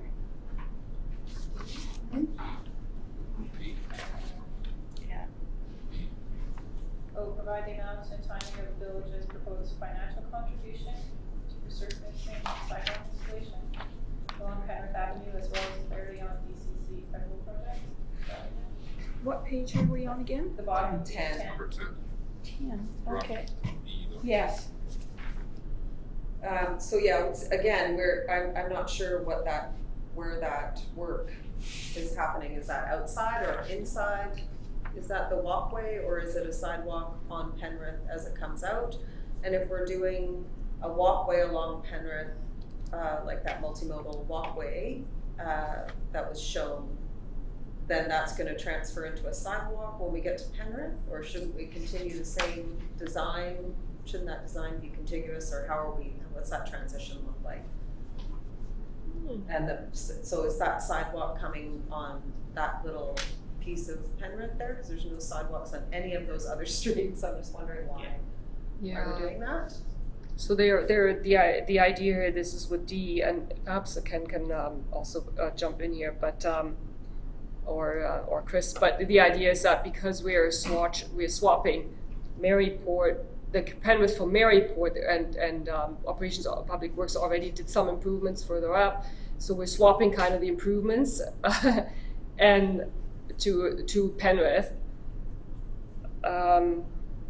The design of the sidewalk, I don't know. I don't think we're at that point, but Your Worship, that's something we'll bring back to council. Yes. Operations is reviewing that right now, but we will I think bring it's it part back. of the subdivision, right? Yeah. Type. Yeah, A, B, C, and D on page 10 will come back. Can I get clarification on what a development cost charge creditable project is? Ones that we have already approved in our plan. Yeah. What plan? So the village has a DCC bylaw. DCC bylaw. Which identifies projects. Yes. And so some projects, if they're identified in the bylaw, then the developer, if they're solely attributable to the development, then the entire cost may be borne by the developer with an assist factor by the village. In some cases, just 1%. Because it also does serve the existing development, but if it serves the existing infrastructure, but if there is, so it's part of the whole DCC review that we're doing right now, trying to figure out what's credible, what's not. But I think, oh yes, thank you. Yeah, So here's an update. Yeah. there's projects in the DCC bylaw, and in this case, the developer would be responsible for building those projects, and so portions of those projects would be credited back as a DCC credit because he's building it unprotected. So then, whatever's attributed to what he's contributed would come back as a DCC credit. It's Much still better affecting the explanation. Thanks, infrastructure into the future. Yeah, I was just looking over the difference between credible and not credible DCCs, but I understand. Okay. Now we go to page 12. And Yeah. Oh. I thought we did that one already. No, I've already crossed one off, but I didn't cross the other one off. Okay. Amenities provided to the community. yeah, so A, construction of a storm main from the outlet of the Watercourse Linear Park on Gunsmere Avenue across Comox Lake Road, discharging to the existing wetland. Although the storm main will solely service the Comox Valley Estates development, it will alleviate the existing village system along Gunsmere, Dermot, and Sutton by rerouting existing flow. This is something that Councillor Sproul brought up earlier. Yes. And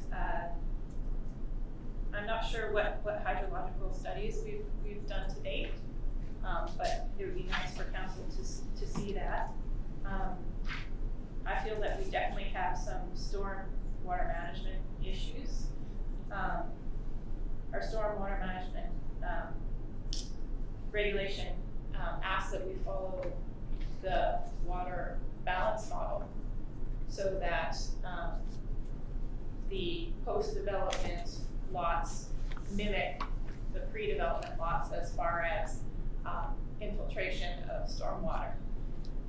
It also says that you keep as many mature trees as possible, which hasn't happened on any of the lots that I've seen to date. So that poses its own issue with stormwater. We also only require, I think it was 30 centimeters of topsoil, which creates a lot of problems if you're just putting 30 meters of soil onto bedrock. the engineers have said that they can't do the infiltration galleries that we would expect of a modern development because of the rock base that they're working on. But the rock base has been the result of removing all the overburden and trees, blasting down to the bare rock. And so that style of development doesn't lend itself to modern stormwater management. And so we're concerned that the infiltration isn't happening on site that needs to be happening. And the amount of water that's going into our system and into our piping is going to create a significant burden on our existing systems. But really, for the wetland, we need that water to be infiltrating somehow back into that same system, so that the wetland remains a wetland, and we're having as little environmental damage as possible. So I'd like to see what hydrological studies we've done so far, but also I think we would likely need more when we're talking about blasting anywhere near the Greenway. One of the issues concerning the water on Gunsmere Avenue is the residents on that street, and they've had issue during the winter of the water coming down and freezing on their driveways and on their property, and that's been a long-standing issue that they felt that should be solved, not added to, and so that is a huge concern for many of the residents in the area. And of course, it's mostly in winter months, so there needs to be some work done in that area. And they felt that with that development being higher, that it was going to cause more runoff.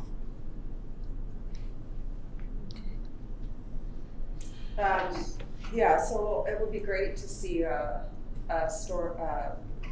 hydrological study before any land clearing or anything happens on the sites, that we have something to compare to. And then also I would want to, if we're considering piping stormwater, which is not our policy at this point, then we would want to look at the difference between the suggested piping this way and upgrading our existing stormwater. I'm not sure we want to create a new stormwater even if we're not paying for it. Ideally, like Councillor Kettler said, we're managing stormwater on site as per our OCD requirements. So I'd like to see a plan prior to any land clearing or any topographical changes to the site, a stormwater management plan. Because once we approve blasting, we know that. Can I suggest perhaps, since the engineer's here, that you may have the opportunity to provide some information. My understanding is it is to go in the wetland up top and then go through the riparian area before it goes to storm, like Chris is better. If I may, we've already done quite a bit of work in this area, looking at this and taking your previous comments and trying to incorporate them into this plan. So the current plan, and staff does have a copy of this. The current plan proposes to utilize largely this area here. It's already kind of a natural pond, and it already gets quite backed up with the existing roadway there. And like you mentioned before, that the only way to get into that road is kind of a collapsed old log structure. So the plan is to divert as much of the upper area into this pond here, and when the bridge gets constructed across there, or a bridge type structure, is to put a control structure in there such that we can retain the water in there, promote infiltration within the already existing wet area there, back that up and release at a much slower rate, and do what we like to call is kind of over detain, because we don't have areas to detain some of the lower areas here. We can over detain the upper areas, so we'll pour water back in those areas to reduce the outgoing flows to the pre-development flows. From there, the current drainage comes down the greenway there, and then right about here it gets into a pipe in somebody's backyard there, and it's piped kind of down through here, through some of these right-of-ways, through a lot of backyards, and down and discharges into this big wetland that kind of sits down here. That existing pipe is very close to capacity right now, and has some maintenance issues with it as well. A lot of it is through backyards and right-of-ways that are too small to get into and construct, to get a machine in there to dig it up, to repair it, to increase the size. You could have a lot of unhappy people living in their houses there. So as opposed to trying to meander through the backyards and houses, the proposal is to keep this all natural all the way down to here. There is a road right away which is kind of shown in that gray path there. The intent is to pick it up there, pipe it west to, there's another road right of way at the end there, bring it down the road right of way, and then open ditch it through the existing park here, again to promote infiltration in the more natural habitat. The open ditch allows you to slow down the velocity and create anything. It is through the existing park there, and then it would be culverted under the road there and returned to the same this big wetland. There's about a high point somewhere around here where the pathway goes across it. It splits. This part goes east, and then the other side goes to the west. So although we're changing kind of the piped path of the outlet, it's still being discharged to the same wetland, and we're avoiding getting in people's backyards and disturbing the neighbors, I guess we'll say. Like we said, that pipe network is solely servicing the Coal Valley, but it's alleviating that existing system that would otherwise have to be upgraded.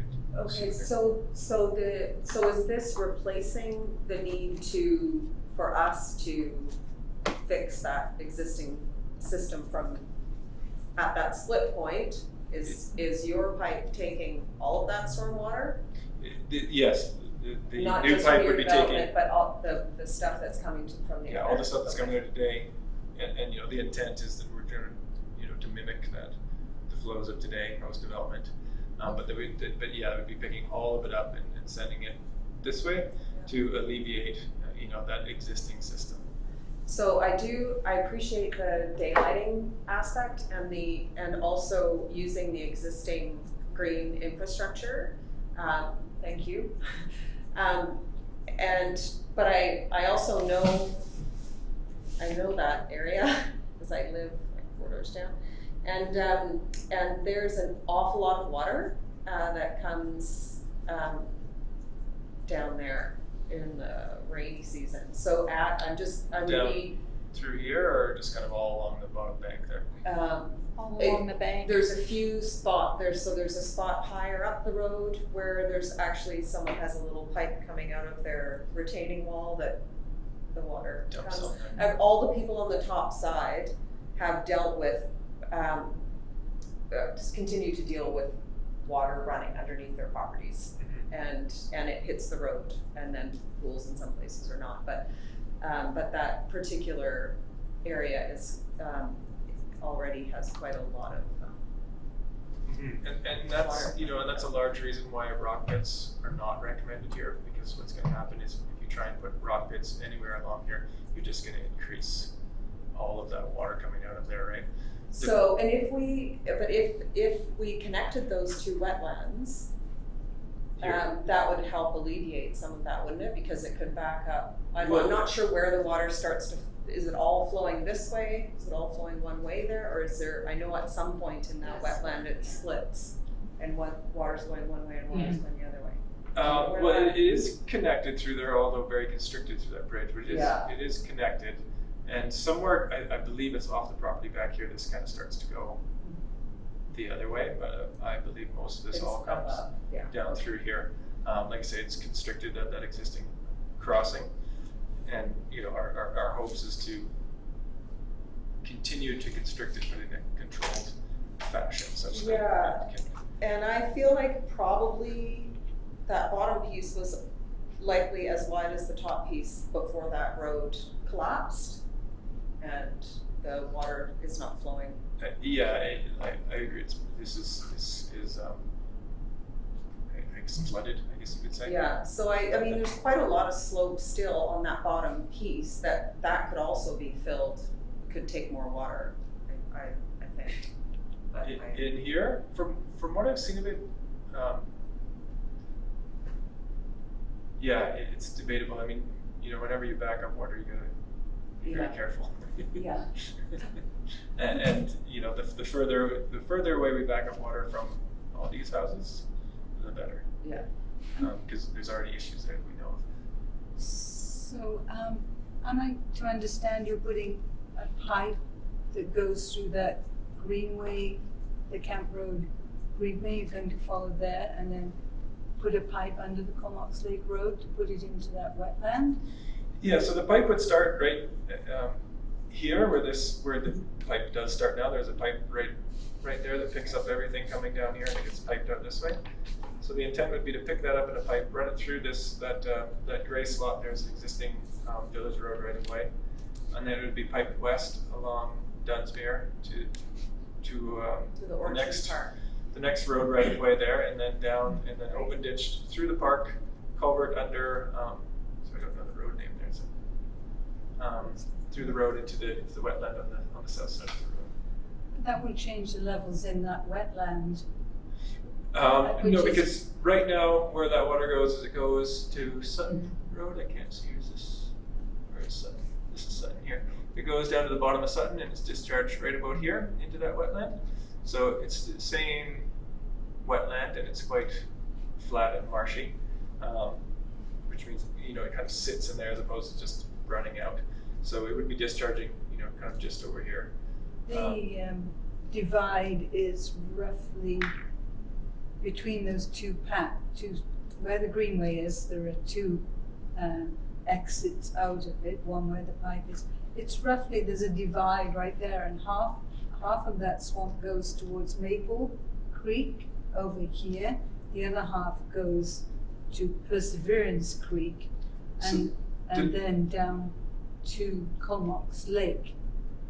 So so I if you follow haven't Dunsmere. assessed it out, but the biologist has mapped this whole place out, and she is very certain the divide is over here. Because that was my main concern as well, as I believed that the divide was at the bottom of Sutton or closer over here.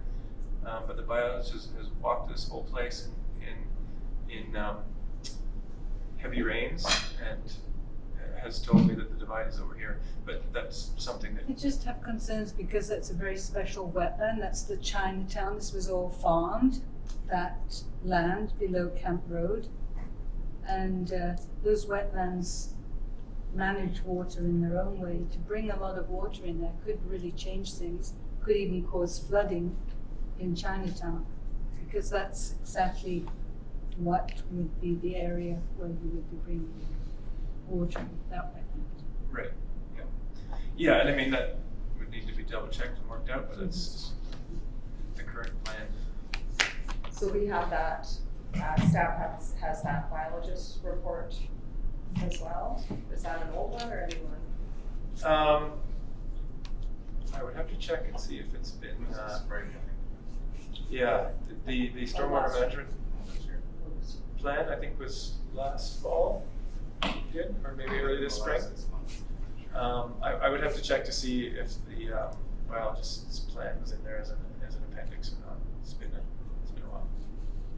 So it would show the hydrology of the area, what flows into where. Do we have that mapped out already? Yeah. And so do you know the capacity of the greenway for receiving stormwater? Do you have a sort of maximum amount that it could receive? No, we don't know we haven't mapped out the capacity of this chunk here. In the higher level? In the higher level, I mean, we've determined the size requirement of storage, the volume of storage that would be required there, and mapped out what it would look like on the existing contours there, and you know, kind of the area that it would consume there. So I'm wondering, because we do want to adhere to the water balance model as much as possible, and it doesn't seem like that is what's happening. It seems like everything is being piped. What are our other options? If we can't do infiltration galleries, can we expand the greenway and expand its capacity for receiving stormwater? Is that an option instead of increasing the amount of piping? Well, I mean, essentially that's what we're doing, right? We're taking, what's this little blue area and backing it up so that when the control's in there, this blue area is going to get bigger, something more like this to retain the water. I mean, the issue with this site is it's rock, right? And the rock does not absorb the water. The intent of that, replacing that topsoil is to mimic that pre-development case where there's a little bit there to soak it up, but there's only so much to be soaked up there. And yeah, in some places it's more, in some places it's less. But overall it's rock. I mean, these guys have dug a lot of holes up there, and it's all rock. So, once that top layer gets saturated, it's no longer, it's not infiltrating to the ground. It's running off. Well, it's rock where they blasted it, and certainly some areas, even before they blasted, have very little topsoil, but other areas have quite a few meters of topsoil. And there's still a lot of soil and trees all around the greenway, much beyond the 15 or 30 meters of the greenway. Mm-hmm. So if we expand that and kept that topsoil and kept those trees, would that limit the amount that we have to actually pipe out of the area and help us achieve the objectives of the water balance model? Yeah, I mean, of course, if you don't touch anything, the more land that's not touched, the more we retain the natural hydrology, for sure. And especially the area that we're talking about on the upper level, where there's such a steep cliff. If that area wasn't developed and it was left with tree and soil, then there'd likely be a lot less runoff of those cliffs higher, right, into that area. It depends on the topography and the cliff and how much vegetation is there and all of those things. But yeah, I mean, the more dirt and vegetation there is, the less runoff, for sure. Okay. Any further questions? No? Okay. Next, B. I think we've decided that we read about the park, but we'll wait for staff to come back. Keep the trees. Yeah, Yeah. I'm concerned about what does it mean, the ground preparation of Soulport? Does that mean I would Cutting think the that trees. the view is that we really do not want a park on Soulport, cleared park because of the ravine. that we want to save the trees there? Yeah, save the trees. I believe the intent that I'm aware of was to get some input from the neighbors on what they'd like to see at Soulport Park. Would they even want a playground there? Would they just want trails? So we haven't done that neighborhood outreach. But if council thinks, at this point, really the best use of that land is just keeping it treed, then we probably wouldn't do a neighborhood outreach because you don't want to raise the expectation that you would change anything or that you might develop that in some form. I think a playground is still needed somewhere up in that development. There's lots of families there. Yes. Yeah, I feel attached to those trees as well, just because there's really no other trees in all the previous spaces, except for the ones that have been planted, which are not native trees. So, but I also think it's important to gather input from those people who are living in the vicinity of that park, particularly in the new development, which is without a park on the park's plan for this area. So that because I think if we go and say, well, what do you want with Soulport? And if it's Soulport Park and that's their only park, they're gonna say, well, we'd actually like a trail or because we can't, I think there is a trail going through there right now, but if they knew there was a potential to have other parks in the area, then they might be more inclined to save the trees in this park for wildlife value and all the other things that trees do for us. So yeah, I think I like the idea of reaching out to the neighborhood, but I also don't want to set it up to be the loss of the only remaining trees really on the site. All those years ago, we were asking for a park, a neighborhood park, and that is what we were given. It would be great if we could have them keep that one and have one, the flat one, where you can kick a ball around. I'm not sure the developer knows if there's any other pieces like that. That park does not connect those trees. They're about this far apart. You cannot get through them. There's one trail where through it. I guess you've explored it. It doesn't really connect with any forest or the forests that we have. And so we'll wait and see. But if that is the only park that is being given by the developer, I've always understood that we were going to cut the trees down and the developer was going to make it what we want. We, being Judy Walker and I, back from 2006, that was the park we were looking at. And I know that the developer would turn it into what we want. I would think it's a good idea to ask the neighbors what they would like, because I can't think of anywhere else where kids can run around up there and so forth. Anyway. So if we agree to open the CBA, what would be the public process? How would we have a public hearing, and how would people give their input? Yeah, so the legal advice that we have obtained is that we, for this, as the amendment request is now, we would require.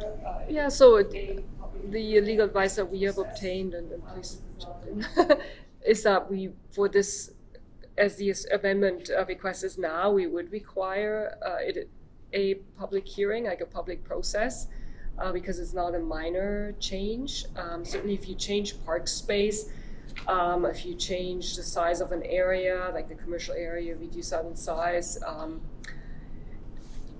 there's certain expectations that came when it was rezoned that some of these things are in a certain place or at a certain size. So when we looked at the agreement and had the lawyer look at the agreement, he did state that we would require for the amendment request as is now a public hearing, a public process. It's kind of like a rezoning.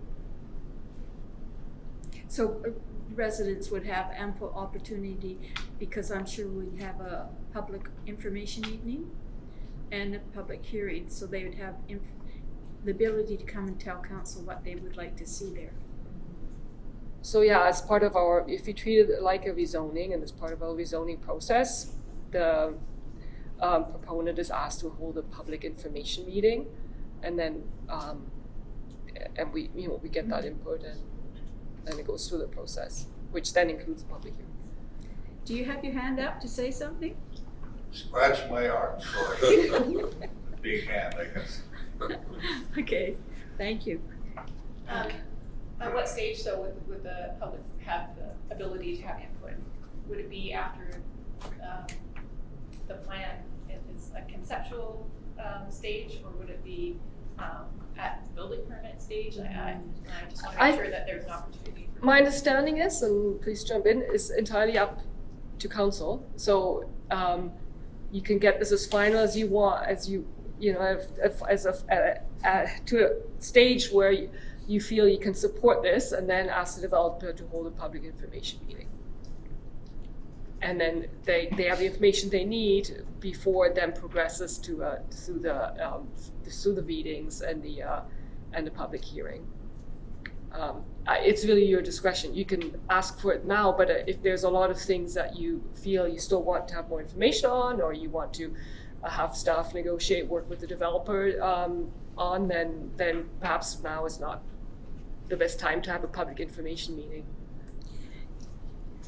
Is there an opportunity for a public consultation meeting instead of an information meeting, where we actually ask the people who live in this area what they would like to see in the neighboring area? Yes. Your worship, I think one of the options that's presented in the report here is just after we've been gaining this information, staff will come back with a report on what those steps are, because what we're hearing is there's obviously an interest in the public engagement. Is that best in the public hearing, or is it a community engagement? So there's a couple of options that we can bring back what those stages look like, and we would do that at the next council meeting. Okay. Thank you. Okay. So we'll leave that to the next. Then construction of Fan House Park, we've discussed that. Go see. Page 12.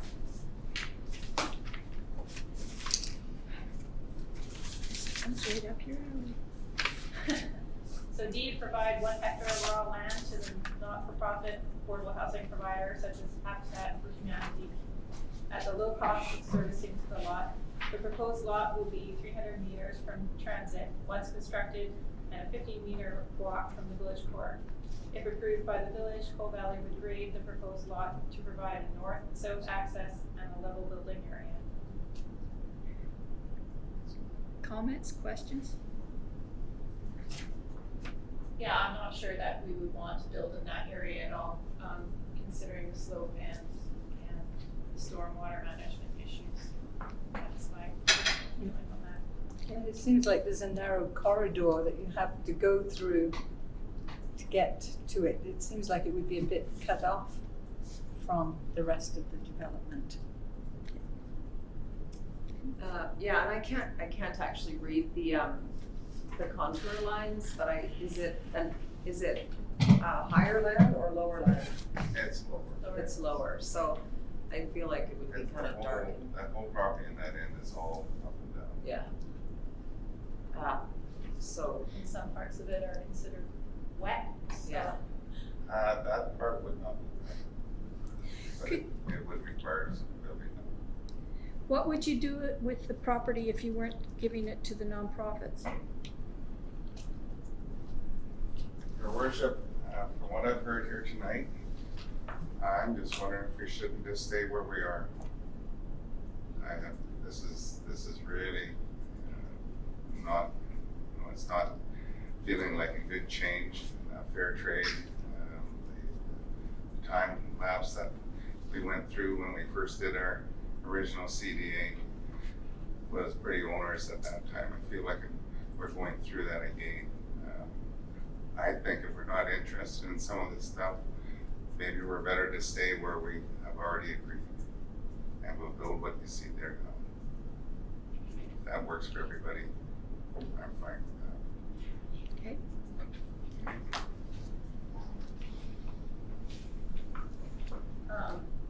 I would still like to see the boundaries of the wetland defined properly, and some more information on options for stormwater management other than drainage, even if we keep the development as is. yeah. And we'd still like to have access to the reports Oh, for sure. that you have.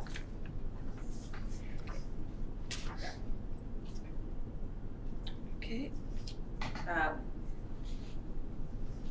Yeah, and I just would really like to see some trees retained in the buildable areas, if at all. If I can comment on that, on that, I forgot. The part that we had in the corner, that we were proposing to take it from the 8 acres to the 17 acres. I had my surveyor go in there and with his GPS map out what was buildable and what we should be able to maybe agree. And that was a 17-acre parcel in there. And we came up with about 11 acres that we believe we could build on. The rest would be left in trees. Same with where we were dealing with the apartment. There's 25% of that would be left in trees. And if we don't do the affordable housing, there's another 3 acres in the back. Yeah. Leave it in trees. If I can't get to it, I can't use it. Can we go back to the contour map, the one with the green space on it? So it kind of looks like all the green space is like the highly contoured area, which would be like the slopes, right? So That, those are, that was what we mapped and tried to portray to everybody was where it is sloped, we can't build flat houses, flat foundations, I guess. So them sloped areas would be left with the trees that are there. And we came up with quite a significant amount of area because of the contours of that whole bottom piece that we cannot build on. We recognize that. And there's no reason to touch it. But we Yeah, I agree think- that the 17 acres, I'll go back to that. It was my thought to put it into the corner because we were zoned for 143 senior units, but they are 55 and older. You know, I mean, they are still driving vehicles and operating normally for the most part. We just felt that 143 units would fit in that 11 acres that we could use a lot better, and we could do it in 8 acres. And I know the patio home thing got out there, but basically we're trying to design something that does not have staircases. Whether it be 4 units together or 8, or whatever the case is. With more real estate, we can create a one-level house. As I intend. Yeah, and I think we understand that, but we've also just had a housing needs report done that says, yes, we need seniors, but we also need multifamily. Mm-hmm.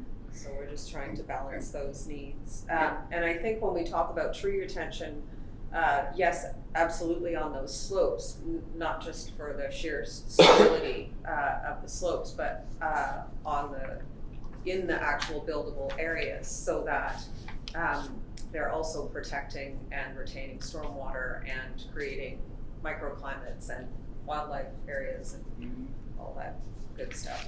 To give you an example, I'm currently building for my first time some patio homes in Campbell River, and the development, which is what we have done by going away to the city of Campbell River, the developer of them multi-homes has actually put their own little stormwater detention scepters on the property, which comes by way of the development application from the developer once you know what you're building.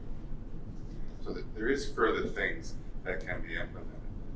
So that's all I'm saying. Yeah, I think we just, yeah, thank Okay. you. Okay. So, Clayton, do we need a motion? Your Worship, so there are a number of recommendations for in front of you for council to consider. I think at this point in time, if council wishes, this being committee of the whole, they can provide this recommendation or these recommendations to council for considerations at the next meeting there. And if council wishes at that time, they could provide direction to staff at that point in time. Okay. is the developer still willing to go forward with the process? Because if he's not, then. Are you don't want to change it now? You want to remain with the previous CDA? I believe from what I've heard tonight that might be the best solution to the design the way it was designed originally. There has been, I'm not sure who I hired from Acme to draw some of the roads originally, but they obviously never went and looked at the site. Some of them little roads will not conform without blasting because they're pointing in the wrong direction. And all we've done by walking and experiencing the whole place over the years is figured out how to most best fit the roads with the contours that are there with the very least amount of damage to the top. So if we don't go forward though, there still will be access issues that need to be dealt with. From where? From Kendall, that cul-de-sac, if we don't approve the laneway. No, he's taking that off the table. He's going back to the former plan, is he not? Or is the laneway has to be put in because of the fire? The only reason the laneway was brought up, and that was brought up by staff, we walked the site, and it was decided that it would be much safer for the public to come in from the top of the lot rather than trying to access from the bottom where that steep hill is. And the concern is in the wintertime, when we've got snow and so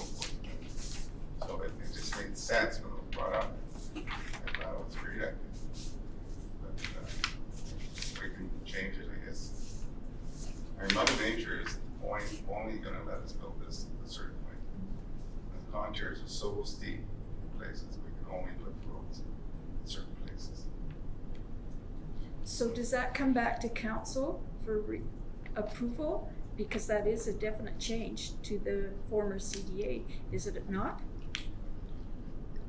Well, the laneway is connected to the change in the area for the proposed rental development, where we have a proposal in, so the Coal Valley Estates wishes to change that area to accommodate that, because it doesn't quite fit into the current multifamily area. And then really, so at a minimum, I suppose, that would accommodate that development if council wishes. The laneway would make sense if you're considering to add the single family all the way to the bottom, or the laneway would have to come off, across from the fan house where the current single family is. So we would have to check into whether that is a major amendment or minor, or I think we'll have to check into that. I do not think that would require public hearing or rezoning, but we need to check that. Yeah, these things get quite complicated. Okay, Councillor Brown? Oh, sorry, Councillor. So if we don't open the CDA, if they decide that that's not the route they want to go, what's the next step is to bring the multifamily application forward, or are we still?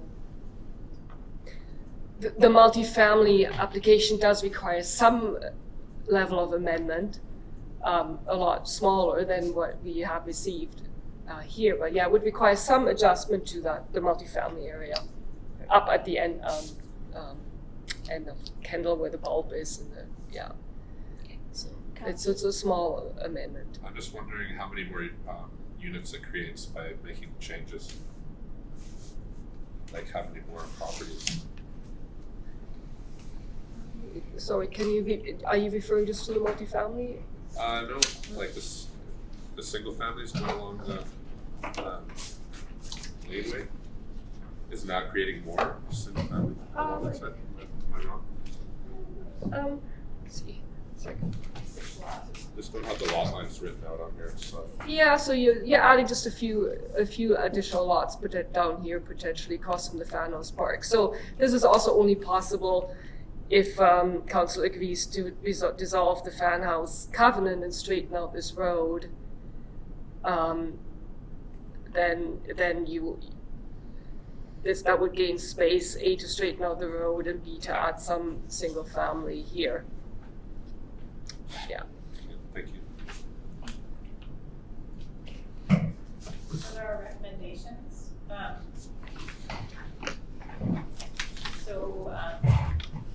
We're not moving anything today though, right? Committee of the whole, so it's a recommendation to the regular council meeting.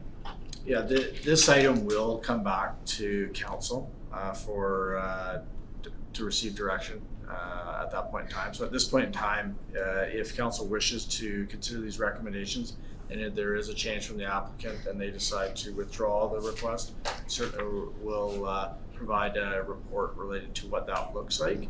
But at this point in time, council will be providing the direction at the next council meeting based on what discussion has happened here. So if there is changes between now and then, certainly we will provide that report at the next council meeting. So I think based on the recommendations here, if council wishes, they can still recommend these. And based on the information that we've received today from council and all of the information that is they're seeking and feedback, we will wait for the council direction at the next meeting to proceed with working on those discussions with the applicant. But if something changed between now and then, certainly we can report that back to council. Make a motion. Well, we're not going to be referring to the APC if they've posted. Yeah, you may not wish to do. Yeah, thank you. No. That's a good point. That may want to. I mean, that would be following council meeting anyway. The next council meeting, it won't go to APC until council gives that direction. So I'll move that a charge, a fee and recovery of peer review and legal expenses consistent with other significant development covenants, and provide direction to staff to negotiate with Coal Valley Estates on the amendment request. Second. Second. All in favor? Carried. I have a question, a process question. Can we still request a traffic study, or we'll get the existing traffic study and look at that first? Or we could do that after at the council meeting when we. I would suggest at this point in time, through the council meeting, we would be able to provide. We'll find out what information is available, and then we'll provide that. If there's further information, certainly we can seek that direction at that time. Okay, great, thank you. Okay. Moving along then. Recommend that the committee receive the Bevan Industrial Lands Conceptual Master Plan Report and Presentation. Second. All in favor? Carried.